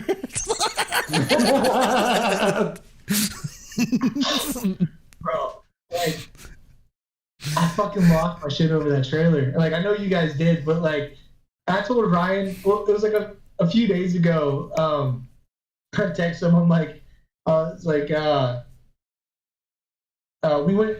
Ryan and I hung out the other day. Don't worry, we wore our masks and everything. We did proper social distancing. Went to Halloween Spirit Store. But on my way, I was like, hey, I'm on my way. Just finished like my daily viewing of the Batman. Just and the zips up pants. I watched that. I don't know. So many fucking times. Yeah. Like, I can't get enough of it. Like, yeah. I can't. I watched it the first week for sure every day, but like the first time it dropped, I was at work and I would be like, I gotta go to the bathroom, and I would just watch it like 3 times. Like it was so good. It's so good. Because there's like it's really weird because Batman seems to be in everything all the time, but it's like we haven't had like a Batman movie, solo Batman movie since the Nolan movie with sprinkled in. Yeah, and like there's so much like intrigue because it's like, is he gonna ground it like Nolan? Which it looks grounded, but I've got my fingers crossed that it's gonna be somewhere in between. Like I hope between, because I really don't want another grounded Nolan. Yeah, I enjoy those, but I don't want another like real world take. Yeah. I want a comic book take. I think that is the only thing that would have like absolutely made this perfect, is if they somehow would have made some sort of weird supernatural, I don't know, not like show fucking King Shark like, oh what the fuck, like I don't know, like Mr. Freeze, yeah, just have I don't know, because he's not in the movie. I don't know what they could have done to just put my mind at ease that they're not gonna like 100% ground it, but like just something, I don't know. It's incredible with this one trailer how they put every possible worry I had about this movie completely to bed. Mm-hmm. Because when they casted Colin Farrell as the Penguin, I'm like, he doesn't look anything like Oswald Cobblepot. And I didn't even realize it was fucking Colin Farrell. And then when they were like, oh, Andy Serkis is going to be Alfred. And then you hear him in the background and his like, what's he want with you? It's just, I was like, that's Alfred. Like, that's fucking Alfred. Like, who the fuck is Andy Serkis? Like, I mean, like, you can't, if they put Andy Serkis in something, I'm sorry, above and beyond. That man, I enjoy him. It's incredible. I can't wait to see like the way they like what he looks like as Alfred, because I mean I just see him as Claw from Black Panther and Age of Ultron, but I don't see him as anything. I just see him as CG characters. That's fair, but CG Alfred. I Am Vengeance is the greatest moment in a cinematic trailer. Oh yeah, ever. I mean, I think we talked about it maybe in private. The absurdity of the sound effects, right? Did I don't remember how. Was that with you guys? Of like the sound effects, where it's just like there was the moment in the scene where you just see Batman fuck that guy up, but like all you hear for like 10 seconds is like a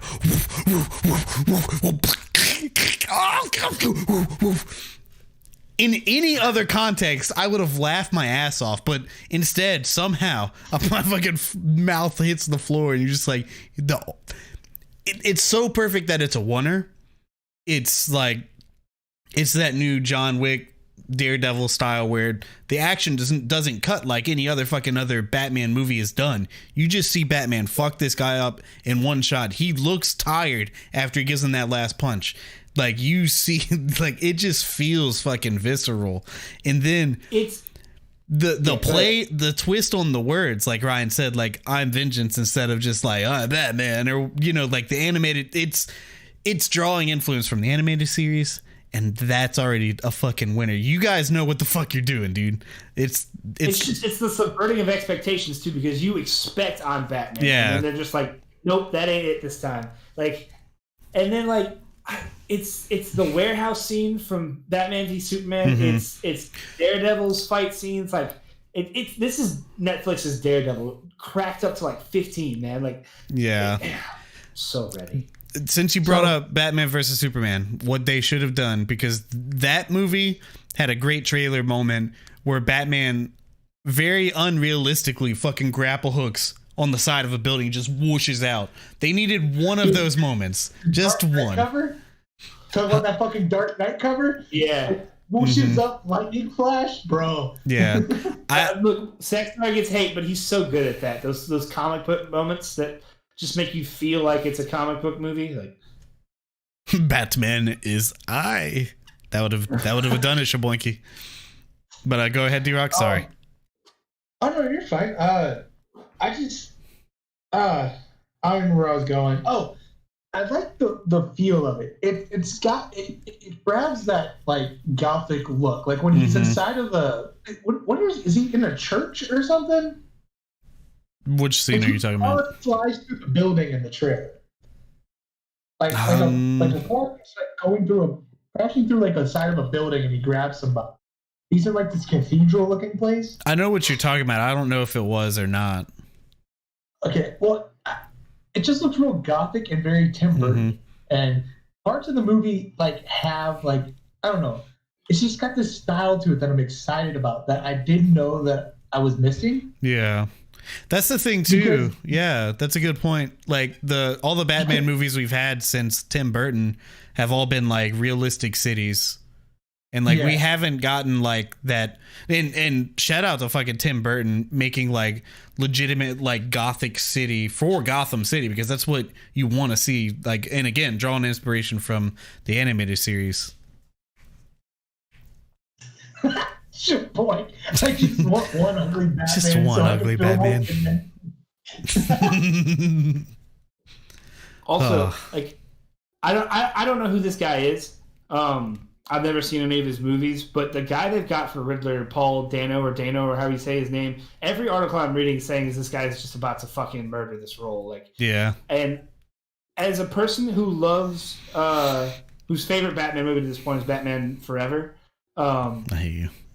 I'm so ready for the Riddler role to have justice done to it. Like, yeah, I mean, I love Jim Carrey, but I don't know. Jim Carrey's Riddler didn't blow me away. I don't know. And again, I love him as an actor, and I love the Riddler character, but that movie, while it's more redeemable than Batman and Robin, is still just very much Joel Schumacher making a fucking toy commercial. Like, I don't know. And really, I don't want to talk bad about the man because he just passed away, but I mean, I just don't like the way he directed those movies, and I'm not a fan of the Joel Schumacher Batman like I am like the Tim Burton and the Christopher Nolan. Fair. No, that's fair. I completely agree. I don't know, those movies, like, you can't compare those to. That's a different style. I feel like those are more like made for kids. Yeah, I mean, they're absolutely like if you watched the director commentary, they say they were trying to make toy commercials. That's why I keep saying that comment, because that was straight out of their mouths. Like, they're trying to sell toys, and more so with Batman and Robin.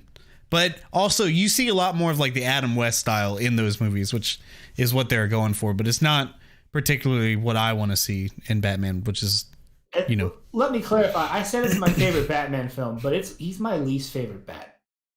Like, the reason that was Val Kilmer, right? Yeah, that smile. It's so fucking funny. I had that as my phone background for years. The reason that Batman Forever is my favorite Batman movie is strictly from Chris O'Donnell's perspective. Like, I liked Robin. Yeah, I liked Robin in those movies, but why was he 30? Yeah. That's fair. Another thing, it's like, you could come live with me. It's like, I'm a 30-year-old man. I made a tweet about this, but it went very unnoticed because I have no followers. Aw. But follow Ryan on Twitter. Huh? I said everybody follow Ryan on Twitter. Also, in case you wanted to hear a cover of the song that, you know, it was in this trailer we're talking about, hit up the channel because did that. Go ahead, Ryan. The line that the Riddler delivers in the trailer that went mostly unnoticed because it's like immediately followed up by "I'm vengeance." If your justice, please do not lie. Mm-hmm. What is the price of your blind eye? Like, the line, the way it's delivered, the how like ominous it is, like. First off, it like mirrors the social state of our country right now so like emphatically. And then like, I don't know, it makes the trailer so creepy. Yeah. No, it's a very creepy. Everything with the Riddler in there is creepy. Almost un-Riddler like creepy. You know what I mean? That's fair. I'm a fan. Riddle. Yeah. So, I mean, I'm a fan of what they're doing, but that didn't strike me as the Riddler character personally. Like, it feels like it could be Hush. Like, yeah, like it seemed like they were hinting at Hush in this trailer a lot, but it just seems odd to do Hush so early. Maybe not. Yeah. It's very early to do Hush. I don't know though. I don't know. Interesting. Any closing thoughts on that? No, I think I'm good. D-Rock? What? Anything else on the trailer before we move on? I wish we could watch it now on stream. But WB would strike you, and you would never get paid again. Hell yeah, brother. Monetized. All right. Yeah. So we're introducing a new segment of the show, and I'm changing it right now to something else. Not the segment. Wait, So first off. I'm sorry. One more thing. I'd like to add. mm-hmm. Before all this started, Kerley was like, we probably won't have too much to talk to about Fandome, and here we are. I don't know. I can't see how long we've been streaming, but we talked about this for a long time. I just meant content wise, because we mostly talked about 3 things. Oh, okay. Gotcha. But Continue. What new segment? But I'm going to bring up a question, right? And I want you guys to answer it unprepared. And now I had a question prepared, but now I kind of want to tackle this other thing real quick. D-Rock.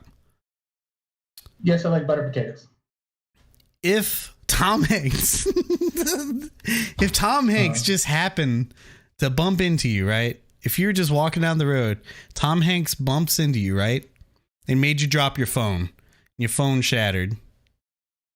And he looked at you and was like, "Hey, bud." Or, like he's talking to you like it's your fault. It's Tom Hanks, granted. It's not some fucking plastic cowboy. Like, I don't know what the fuck.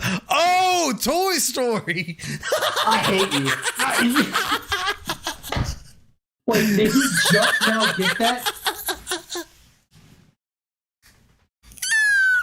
There's no way. There's no fucking way. Did he just get that? What was the other? Wait. What was the other reference you said? Because I don't. It was the other reference was, does he have AIDS, which is from Philadelphia, and then the second reference was, is he a 10-year-old in a grown man's body, which is from Big. If you ever let me continue, I was going to ask if he had a volleyball named Wilson. I would have gotten that one. I would have gotten. I would have. Here's the thing. I really thought you were just trying to divert and think about the question and asking random questions. Thank you, Sheboygan. D-Rock, Ryan, I'll come back to you. Shattered your phone. Fuck, I can't believe it. And he was like, "Hey, watch it, I'm walking here." Not saying that, but some sort of equivalent of that. And first off, would you be mad? I would be pissed that he broke my phone, but I'd also laugh because I think it's fucking Tom Hanks. It's Tom Hanks. But like, would you call him out on it? Because it's Tom Hanks. Would you be like, "Hey, man"? Would you? No, I'd call him out, especially if he was being a dick. If he'd be like, "Hey, I'm walking here." "Hey, I'm walking here. What the fuck you doing, huh?" If he turned around and be like that, all right, Joe Pesci. All right, so explain to me exactly what you would say. What would you do in this moment? I'll answer real quick. No. I've got a different one for you. Okay. Oh, come on! I've been wanting to answer this for so long. All right, you can continue, Ryan, because I have a specific one. Here we go. Let me just bounce back to Ryan. Okay. All right. Ryan, on the other hand, Tom Hanks just bumped into him and spilled hot coffee all over his crotch region. Right. It's scalding hot. And again, he was like, "Boy, what you gonna do?" Ryan, are you mad? Boy, howdy. Hell yeah, I'm mad. I'm thumping his ass on the chest. I'm like, "Look at me. I'm the captain now." You would look Tom Hanks in the eyes and say, "I'm the captain now." Fuck yeah. Here's the question I had for Ryan. If he looked, if Tom Hanks looked you dead in the eyes, Ryan, and said, I want you to kiss me on the mouth," how would you A, perform the kiss, or B, get out of it? I mean, I'm the captain, so I mean, I don't have to do shit I don't want to. So what? He's going to be like, "I want you to kiss me on the mouth." You just say, "I'm the captain," and walk away, or what? Like, "Man, I'm the captain, and you had COVID, so no go." Like, okay. D-Rock. Would you? Tom Hanks just broke your phone, and you're like, and you were like, "Hey man, you broke my phone." And he's like, "How about this? Kiss me on the mouth." Would you kiss Tom Hanks on the mouth? Fuck no. How would you get out of kissing him on the mouth? How would I threaten him. I'm like, you better fix my fucking. I get somebody else. You guys are crazy. Tom Hanks, you're gonna threaten Tom Hanks with "I'm the captain," and you just broke my phone. It's fucking Tom Hanks, dude. It's Tom Hanks. Do you think he references Tom? Think about it. I mean, like, I have every right to be a dick back. I mean, like, come on, man. I mean, look. I'm not like, oh, hey, man, sorry. I mean, like, dude, you just broke my phone. Like, I'm sorry I'm not a multi-fucking millionaire like you. Like, you broke my phone. Can you please replace it? That's what I'm trying to get to with the core of this is, first off, he's a celebrity. Or, like, how would you approach this differently with a celebrity versus just a normal schmo? And me personally, I couldn't get mad at Tom Hanks because he was being a dick. I'd be like, yo, dude, it's all good. Don't worry about it. I just go about my way. If he wanted to kiss me on the mouth, I'd be like, no, thank you. But I appreciate it, Mr. Big, Mr. Woody. I just go about my day. It would make me so uncomfortable to confront him, though. Be like, hey, you need to pay for this. You're a fucking millionaire. I would just be so scared. It's Tom Hanks, dude. I couldn't. I talk big talk. Probably wouldn't say anything. I'd probably like. I would just get really mad. I wouldn't say shit. But if he said, "Give him a," that's like, "No, I'm good, man." If Tom Hanks was like, "I'm gonna need you to kiss me on the mouth," I would be like, "Mr. Hanks, please, no." I'd be like, "I don't want to kiss you on the mouth." I don't want to, Mr. Hanky. and then you know. Yeah. I'd be scared. I'd be terrified. I would be, honestly, Tom Hanks strikes me as a man that seems so fucking wholehearted and heartwarming, Mr. Calm guy, but he just seems like he could be a dick. Like, Tom Hanks seems like he could be very intimidating if he needed to be. I just wanted to make a joke at Ryan's expense because of what he said, but he hasn't said anything for me to be able to joke. What? Why? Wait, why did I want to make the joke? Because it's funny. What are you talking about? With the whole "I'm the captain now," I wanted you to say something like you bow up to him or something, and like about the whole kissing thing. But anyway, it's a result and like him turning around, bending you over, and him going, "No, I'm the Jesus captain." Christ! Did either of you understand the reference though? That's my question.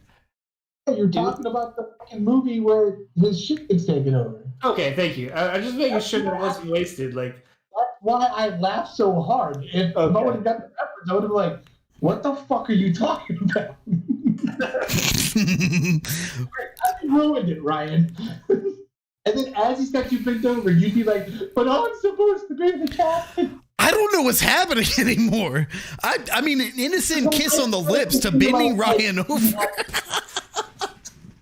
Because it was Ryan saying, like, threatening him, like, not, I don't know. It's this whole scenario in my head I was hoping would lead something like that, and I could make the joke, but it didn't. So now I just made myself look stupid. Continue on. We're making people uncomfortable, okay? No, Paul, no, you're wrong. We're not nailing Tom Hanks. Tom Hanks is nailing us. Right. It's different. You can't, you don't nail Tom Hanks. Tom Hanks nails you. You heard it. You've heard it here first. Oh, God.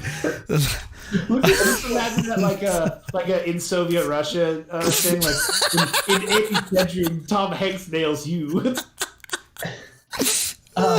Sure, boy. I would kiss him, take a selfie while doing it, and sell the photo for $100,000. But he broke your phone.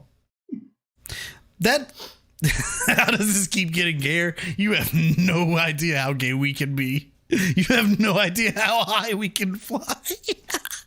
Fly high. Lesbian seagulls. Interesting.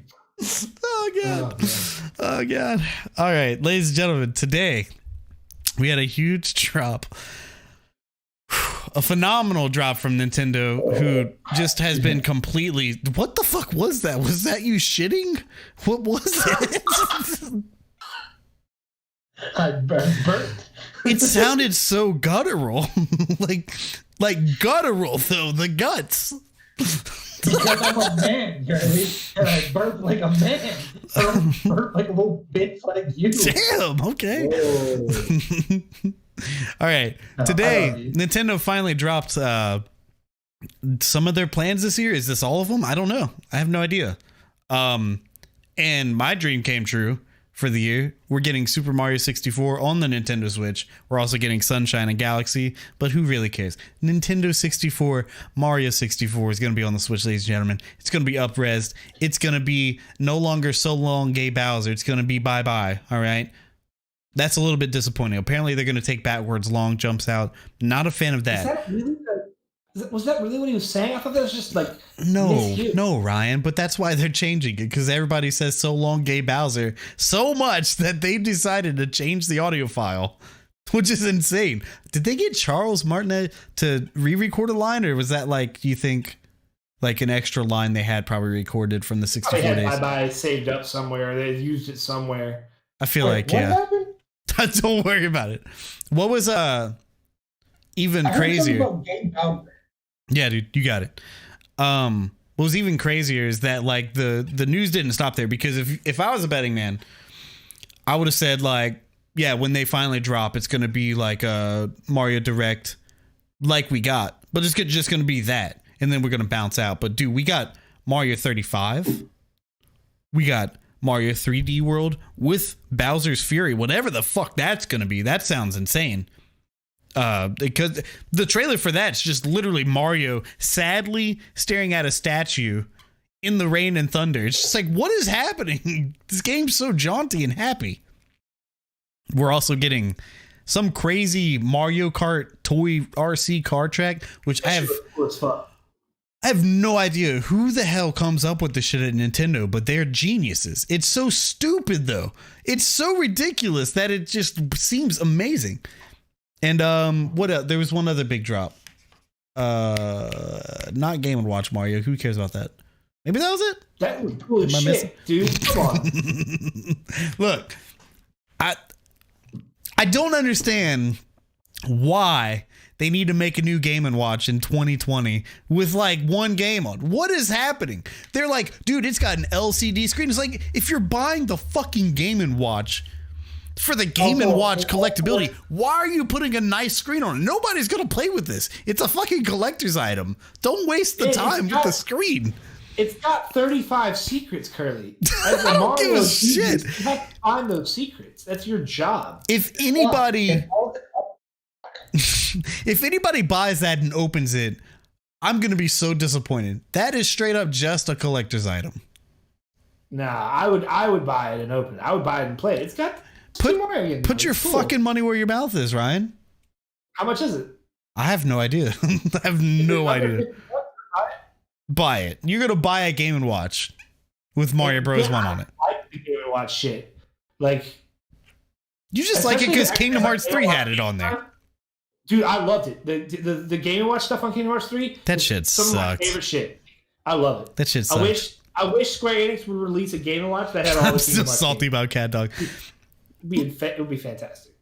Look, man, I already put out my reaction for this video today. I got extremely emotional, and I literally could not stop crying for like 30 minutes into editing the episode. I was just in tears. I was a fucking wreck. But it was all tears of happiness, tears of memories, and man, they just fucking well done, man. Fucking well done, Nintendo. But we haven't really heard your guys' thoughts on it, so I'm more curious about that. But I did want to get my bullshit out of the way, so you guys take the floor. That's fair. Dude, Sunshine. Like, I've been wanting to replay Sunshine for I don't know how long now. And I know D-Rock echoes this sentiment, but like, Sunshine's one of my favorite Mario games. I never got to finish it because I only played it for a short while on my cousin's GameCube in North Carolina. But I'm so excited that I actually get to play Mario Galaxy without the stupid fucking motion controls. I agree. God damn it.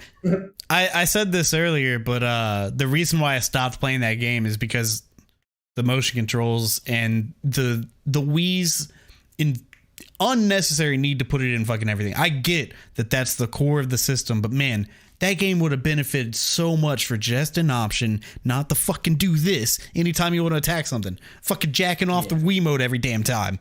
Pisses me off. But go ahead, sorry. What game is he talking about? I kind of zoned out. Like, Mario Kart. Oh, okay.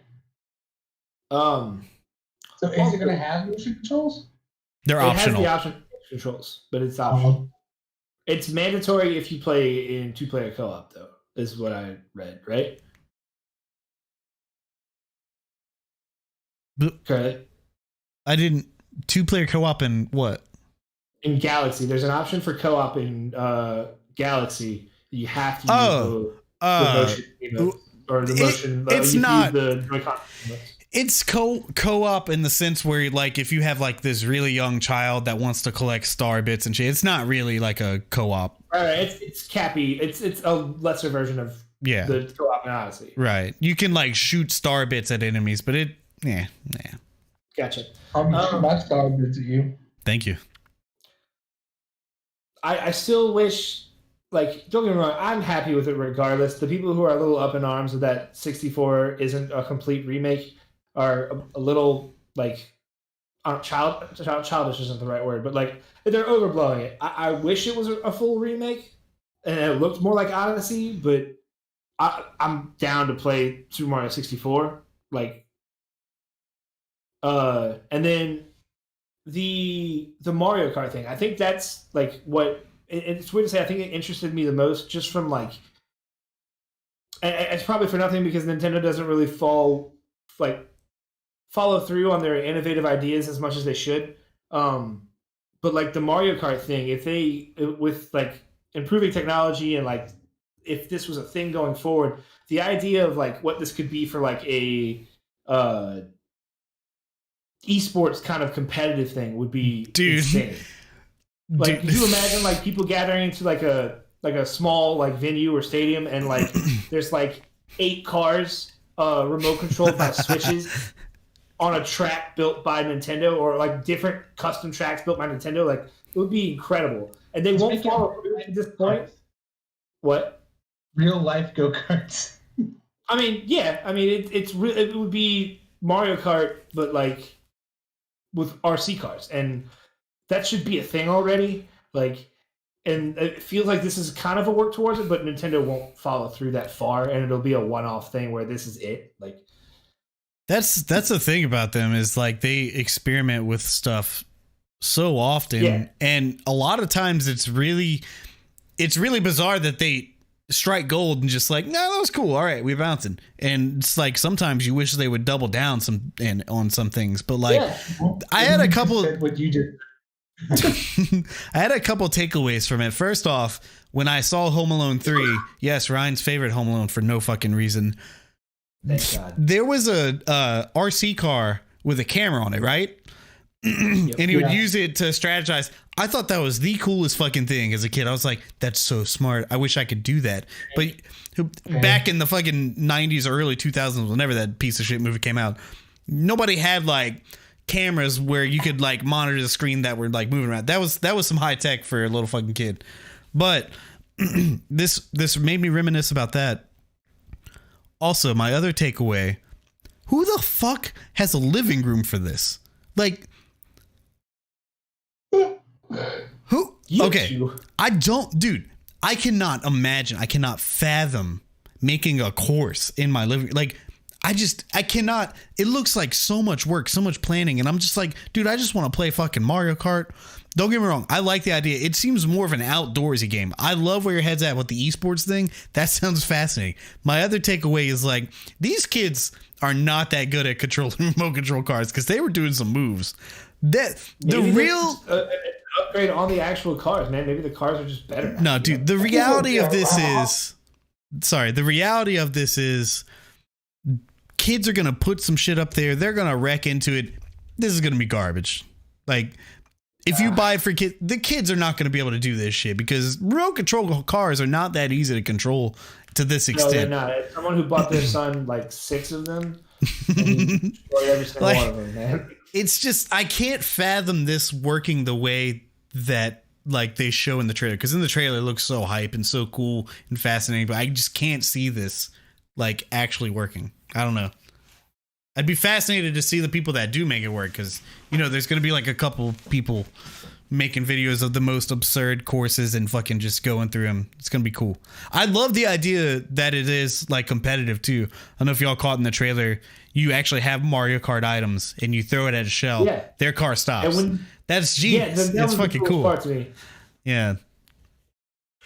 Go ahead. And then like the Super Mario 35 thing, like I love this idea so much. Mm-hmm. And I don't know if you're gonna give me credit for this, but I pitched this idea to you a while back. It's one of those things where like I want to play it really bad, but I know that I am just gonna be absolute ass at it. And it's not gonna be for me. Like there's gonna be, because Mario is just like, especially Super Mario Bros. Like the first one, like just there's this elitist community of like people who are just unbelievable at the game, and it's just not me, you know. Like I would argue that there's so many elitist Tetris players, but you still got wins in Tetris 99. I never came close to a win in Tetris 99, my dude.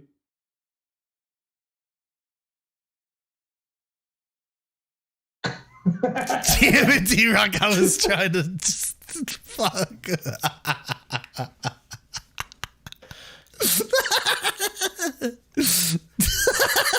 Oh man.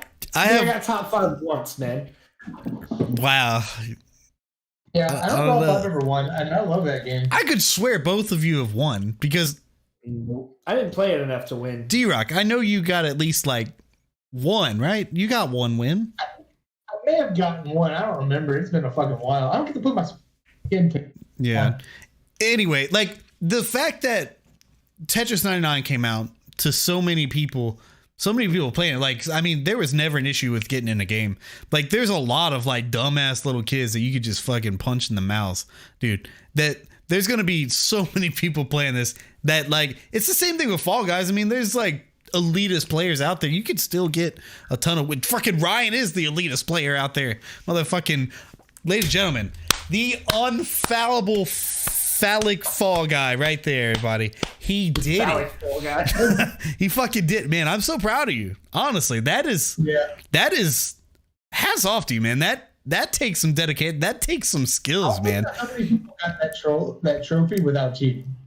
If you guys are confused, Ryan has over 20 wins in Fall Guys, which is crazy. Maybe over 30 at this point. I don't even know. Yeah, that was my 30th win. That's crazy. This man won 5 games in a row. To get this trophy on the PlayStation, you have to win 5 games in a row. Did he use the hack? Yes. Does that fucking matter? No, because it's still absurd. I'm proud of you. I'm proud of you. Look. The hack meaning he quits the game before it counts. Not like he's hacking the game. Yeah. Just want to clear. But again, like there's going to be so many people playing this. Like, it's the same concept where everybody's playing Fall Guys. You have a chance to win. Even the people that are God gamers are still playing it. Yep. You know what I mean? Like, that's fair. If you jump in launch day and you learn the way that the thing is if kids didn't play Tetris 99, or not even kids, people, they don't know how the systems work. We already know, well, you guys suck at Tetris 99, but the KOs and the way the different strategies, once you learn that, you're going to be able to just, you know what I'm saying? You're going to, Tetris 99? What'd you say? Did you say I suck at Tetris 99? I mean, maybe, I don't know. Did you suck at it? Did you get any wins or what? I did really good at contests with PAX, okay? That's all you had to say. That's all you had to say, man. Calm down, Mr. PAX winner. I would say I'm probably most excited for this next to Mario 64. I mean, come on, man. You can't compare the two, but I'm with you, Ryan, man. I'm so damn stoked for this. This is going to be like, I mean, that's a dream come true. You said that you pitched this to me before. I can't imagine that I wasn't sold whenever you pitched it. I don't remember this moment, but we talked about it as an idea, and you thought it was a good idea. We never thought it would actually happen. Like, here's where I stand on this thing, and Fall Guys included. Like, there's so many competitive games out there that just aren't my jam. But if you start putting in platformer competitive games like this and like Fall Guys out, that changes the game. Pardon the pun. I'm really does. I'm really curious if Nintendo saw Fall Guys and was like, oh, platform battle royale. Like, it just like threw this together in like a month. Like, there's no way. No. I mean, it's not like they had to make textures or anything. They literally just had to make an interface for it. Like, you know what? I'm sorry. Not all of us are God, shaboinky boink. Mr. I played for 3 hours and got 2 wins. Pfft. It was okay. Man, Fall Guys is incredible. You're crazy. It's so good. Also, Nintendo should make a Fall Guys clone with the Super Smash Brothers lineup. That would be in that Super Mario Party. I would die. I would die for that. That would be amazing, though. Maybe that is the new Smash. I would like to bring up real quick. Mm-hmm. So earlier in Discord, I don't let y'all fucking have it because y'all were all over me when I was bringing it up. Mm-hmm. With D-Rock with his bullshit up arrows and Kerley with, I watched it 3 times and I didn't say that shit. Motherfucker, I came back and said that, oh, wait, Ryan was right. Unfortunately, Ryan was right. That's not giving my dues. That's ponying up. That's... Oh, my God. I said... I watched it the one time I watched it earlier, and I specifically heard what I heard. When I rewatched it and actually paid attention to listen for it, I'm like, oh, there it is. That's not what you said. You said, unfortunately, Ryan's right. Like, that's what the word. Unfortunately. Look. I knew this was going to happen. Yeah, you're right. Because y'all bitches with your stupid up arrows and Ryan doesn't know what he's fucking talking about. Look. Let me just clear my name from this whole fucking thing real quick, because there was a massive confusion on what we were even talking about, because I thought you were saying that it was only playable, but you were referring to Mario 35, which, granted, you didn't specify that. You just said that, like... I mean, you specified after the fact, and that's when I was like, oh, okay. Specified in Discord, and I can go back and pull up the text if you would like me to. I sure would like you to. Fantastic. Right, while Ryan is doing that, D-Rock, talk about this Mario Direct thing. What was your vibes coming from it? I enjoyed it. I thought it was great. I kind of wish I wouldn't have known what was getting announced, just because thanks to fucking Daniel McDanner. Ooh, the tadpole. I saw that after the fact. Yeah. But I was fucking stoked because y'all, like, as you said earlier, Ryan said earlier, what you guys, like, how much I fucking, like, have been saying I want a Super Mario Sunshine. Mm-hmm. Like I told Shaboinkin, they're like, I didn't get to play it that much. My sister had it, and she didn't let me play it that often. But I'm stoked for it. I think it's gonna be awesome. I really liked the idea of the Mario Kart Switch thing. It looks really cool, but no, I get what you're saying. It's like the old school toy commercials. Where it's like exactly. It's like whenever you get a toy and like you're like, this thing doesn't launch 10 feet in the air. Like, of course it doesn't. You fucking idiot. It's plastic. Like, why would it? I'm referring to specifically, there's a Joker toy that I wanted because on the package it showed him jumping on a pogo stick, like launching really fucking high. And then whenever I got it, it launched like this high off the ground. I was like, oh, that kind of sucks. I had a lot of stupid toys that I like somehow conned my mom and my grandma and everybody to like buy me. Dumbass. I had a lot of dumb stuff too. But that's a good topic for another day. Okay, cool. Put it in Discord. Sweet. So the Mario 35, that looks fun as hell. But it also just looks stressful as fuck. It so really does. You're not wrong. I was like, oh, cool. Battle Royale. How are they doing this? They're like, every time you kill an enemy, person. And then when it showed that one person's screen, it was just... like, no. Yeah, it's the same concept, if anybody hasn't seen it, as Tetris 99, where instead of dropping blocks, you're dropping fucking Koopas on people and shells, and like there's power-ups. It's fucking crazy. and you're playing each level. Like you have to make it to the level with people throwing shit at you. Yeah, that actually is.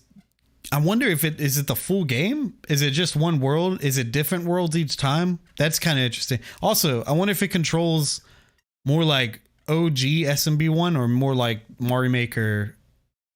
You know how they like remade the physics and stuff for those games. I wonder which version, because I'll be the first one to tell you guys I'm not great at SMB1 anymore. After playing Mario Maker so long in the style of SMB1, it's gonna fuck me up, the physics changes. So I don't really have that much of a leg up on the competition unless I start practicing. Aside from like, you know, playing Mario my entire life. But I mean, that's pretty much all I had to say about it. I mean, I like Nintendo. I've always been a fan of Nintendo, but I'm not like yeah. I mean, I'm not like hype like you are and stuff, Kerley. Yeah. But, I mean, I enjoyed it. I'm excited that everyone's finally getting what they've been wanting. Granted, it's not like remasters, which I hope down the line we get that, but it's still cool to see that. I just want them to fucking bring over the Pokemon games. The fucking Game Boy games on the Switch. It's not that hard. It's so bizarre that their strategy is to just drip feed at the slowest fucking speed possible. It's insane that we don't even have like the full Super Nintendo game library that we need. Like, we're still missing a ton of the licensed games. It's just like, let us buy it if that makes it easier for you guys. Like, cut a deal with Square to let us buy fucking Legend of the Seven Stars, or let us fucking pay whoever we need for Turtles in Time and Square for Chrono Trigger. It's just like the fact that they're not available. Like, that's the big thing about this 3D collection. Like, I understand people wanted remakes, remasters, all that, but like, Nintendo is very specifically locked behind their hardware, because games that they develop for specific hardware, like Sunshine, like I had mentioned, the triggers are a big part of Sunshine's gameplay. I mean, it's like that's and the way that the game's developed, it's really hard to find a good emulator and actually do that.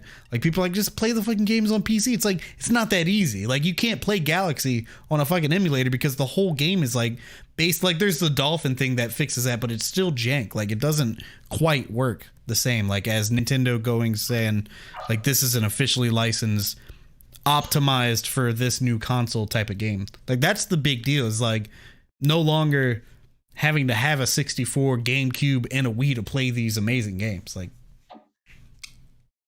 and like they're on a home console and portable now. And like, somebody was talking shit saying like, it was on the 3DS and you could buy it on the Wii Shop and all that. It's like, that shit ain't the same, man. Those weren't even good like ports. Like, the Wii U Mario 64 wasn't even good. It's unreal how the DS version of Super Mario 64 looks worse than the 64 game. I mean, I see it. I know what you mean. It's the way it was scaled, I think. It's just bad looking. Like, yeah. All right, so real quick, just to throw this back out there, because I found the dialogue. My initial statement is, but like, why the fuck is it only available, not playable, available for 6 months? Right, and again, you didn't specify which game you're talking about. At this point, we were at the time talking about the 64, the 3D. What was the message above it? Your reaction to the video. The whole video. It wasn't specifically anything. And then D-Rex said, "Are you talking about the physical copies?" And I said, "No, it's both." That right there tells you everything you need to know about what we're talking about. Honestly, no. I had no idea what y'all were talking about. I thought you were... When you said both, I thought you were talking both about 35 and the 3D All-Stars. That's where the confusion all got locked in. Right. The 35 thing didn't come up till after D-Rock started questioning me. And I said, same with Super Mario 35. It's only playable till March 31st, 2021. Right. And that's where my whole confusion was. Because I thought you were saying it's only playable. I'm like, that's stupid. That doesn't make any sense.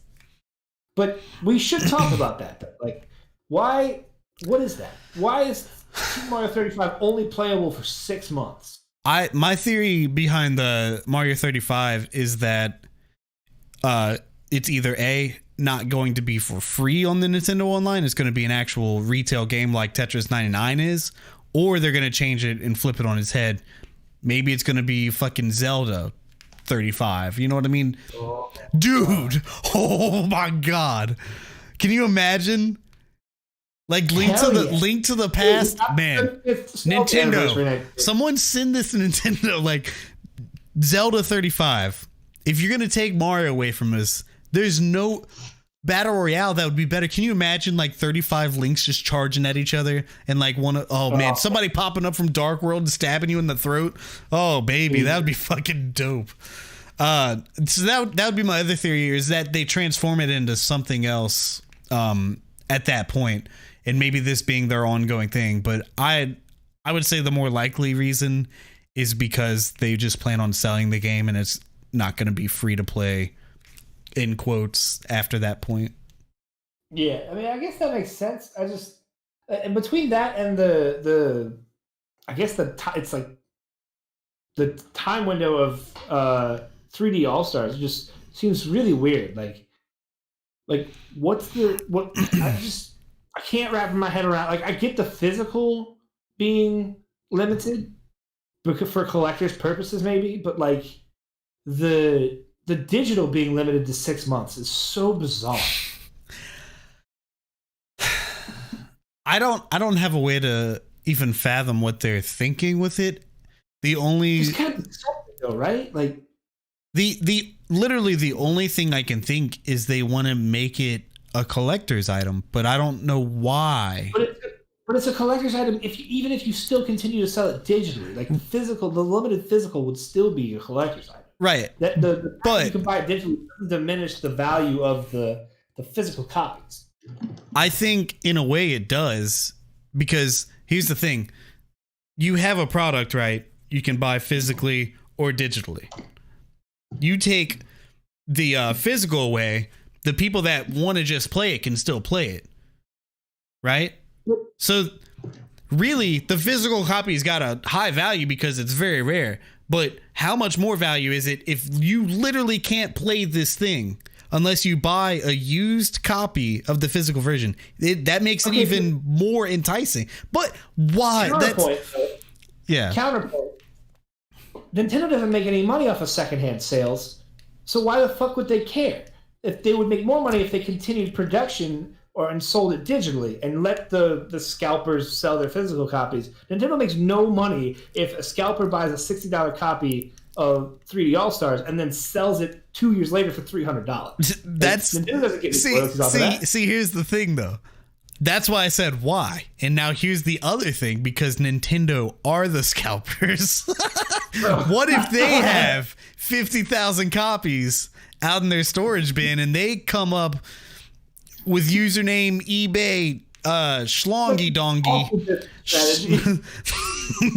Schlongy Dongy on eBay over there is actually Uncle Nintendo. I'm just saying.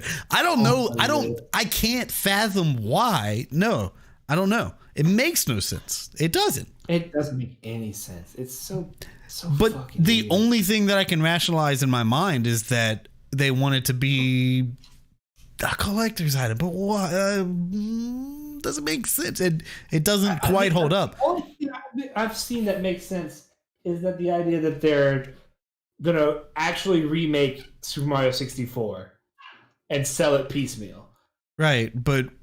Or that they're going to put 64 support for the online store or the virtual whatever. That still doesn't make any sense though, because why not have both?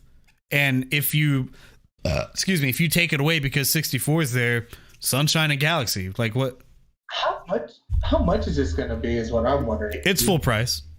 $60. I mean, I guess you can't complain just because you get 3 fucking games with it. Great, yeah. I'm buying it too. I mean, I think that Like, I think Nintendo would have rather sell these piecemeal for $60 a piece, and the fact that we're getting them basically for 20 is crazy.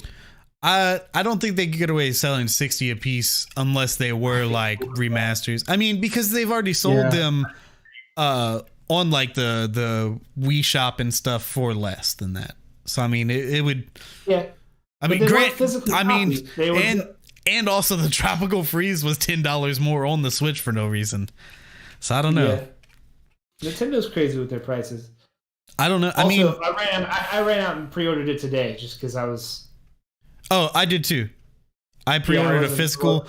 I honestly think I'm going to buy both versions, and I think I might be a psychopath. I don't know. Because like I want an unopened physical copy and I want the digital.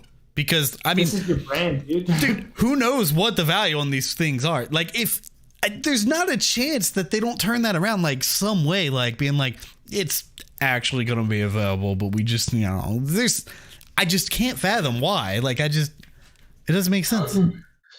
Yeah. I know. I not the more I think about it, I think I might pre-order it too. It comes out in September?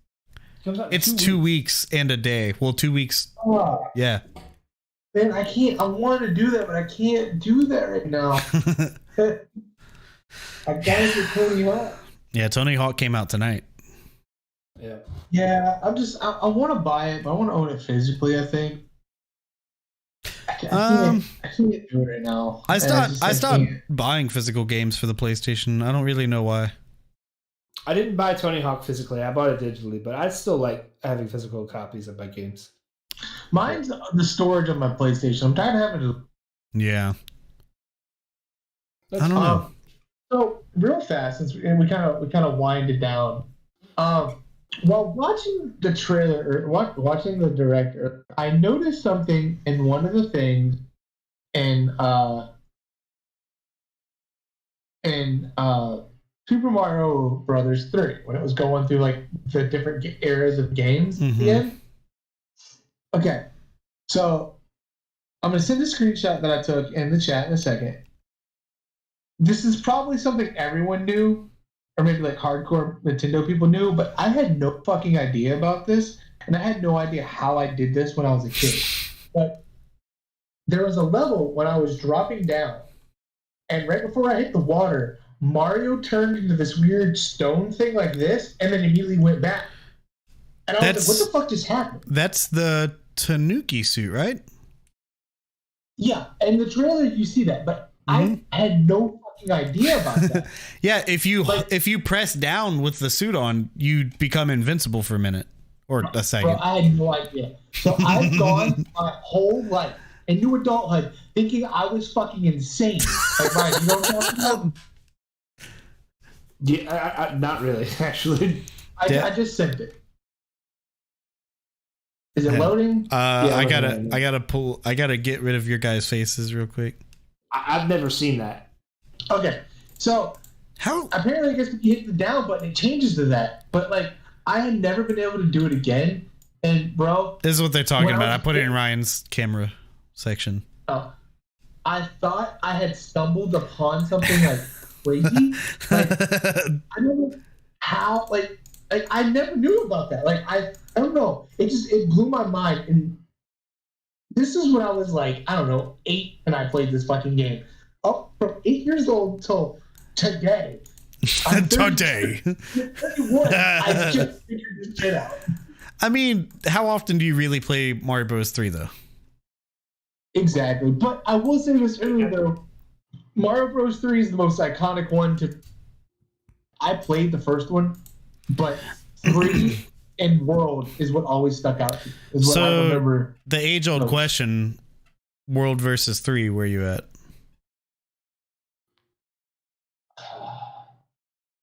There's one right answer to this. I can't pick. I've got fond memories with both. I can't. It blows my mind that 3 is such a strong contender for people because to me, I love Mario Bros. 3. Don't get me wrong. I have massive amounts of nostalgia for that game and I love it and it's brilliant. But Mario World does literally everything better. No, and I get that 100%. But there's something about 3 that I get it, but like, like if somebody's like you have to choose one of the like you just did. Mhm. I mean, it's just like I'm like I don't care, just give me one of them. Yeah, I'll play. yeah. No, I'm with you on that. It blew my mind that so many people were not with me on that. Where like I think it's obviously World, but a lot of people are like, no, dude. And I'm like, really? Like I see the argument, but I also don't see it. You know what I mean? Two of these are the worst, though, right? We can agree on that. What? Yeah, I don't like your wording there because I love to, and saying worst is a strong word. Two is Yeah, quirky. It is its own game. Like you can't even compare it to the rest. Would I pick any of the other ones over two? Absolutely not. Wait, what? I said that backwards. I'm really tired. I know what you meant. Yeah. Would you pick two over anything else? Absolutely not. Yeah, there we go. Right. Yeah. I mean, I would probably pick two over like. I think I don't remember which Super Mario Land I didn't like. I think it was the second. I mean, not didn't like, but it's hard for me to remember which Mario Land. I think Mario Land 2 is the one that I can't remember. One of them I loved. One of them I was like, it's all right. I like Mario Bros 2 probably better than one of the world's lands. But all right, ladies and gentlemen, thank you so much for hanging out. Wait. One more thing. I want to remember the thing I need to show you that Austin sent earlier. Oh, yes. Okay, so we have some more fan art. So I would like you to pull this up. Okay. When I send it to Discord. Yep. He drew this. Mark is not included in this, unfortunately, because he wasn't on the episode that my friend was listening to. I have a really good friend who does like really awesome, like trippy art, and he usually listens to the podcast while doing streamed and everything. Mm-hmm. And while listening to it last time, he did this for us. And I should try. Okay. I'm going to try to get him to do one for Mark, and I think he'd be dope. Made it. Yo, dude, that is dope. I love that. That's awesome. Look at this. So if you don't mind, it's like an Adult Swim cartoon. It really does. I like my nails.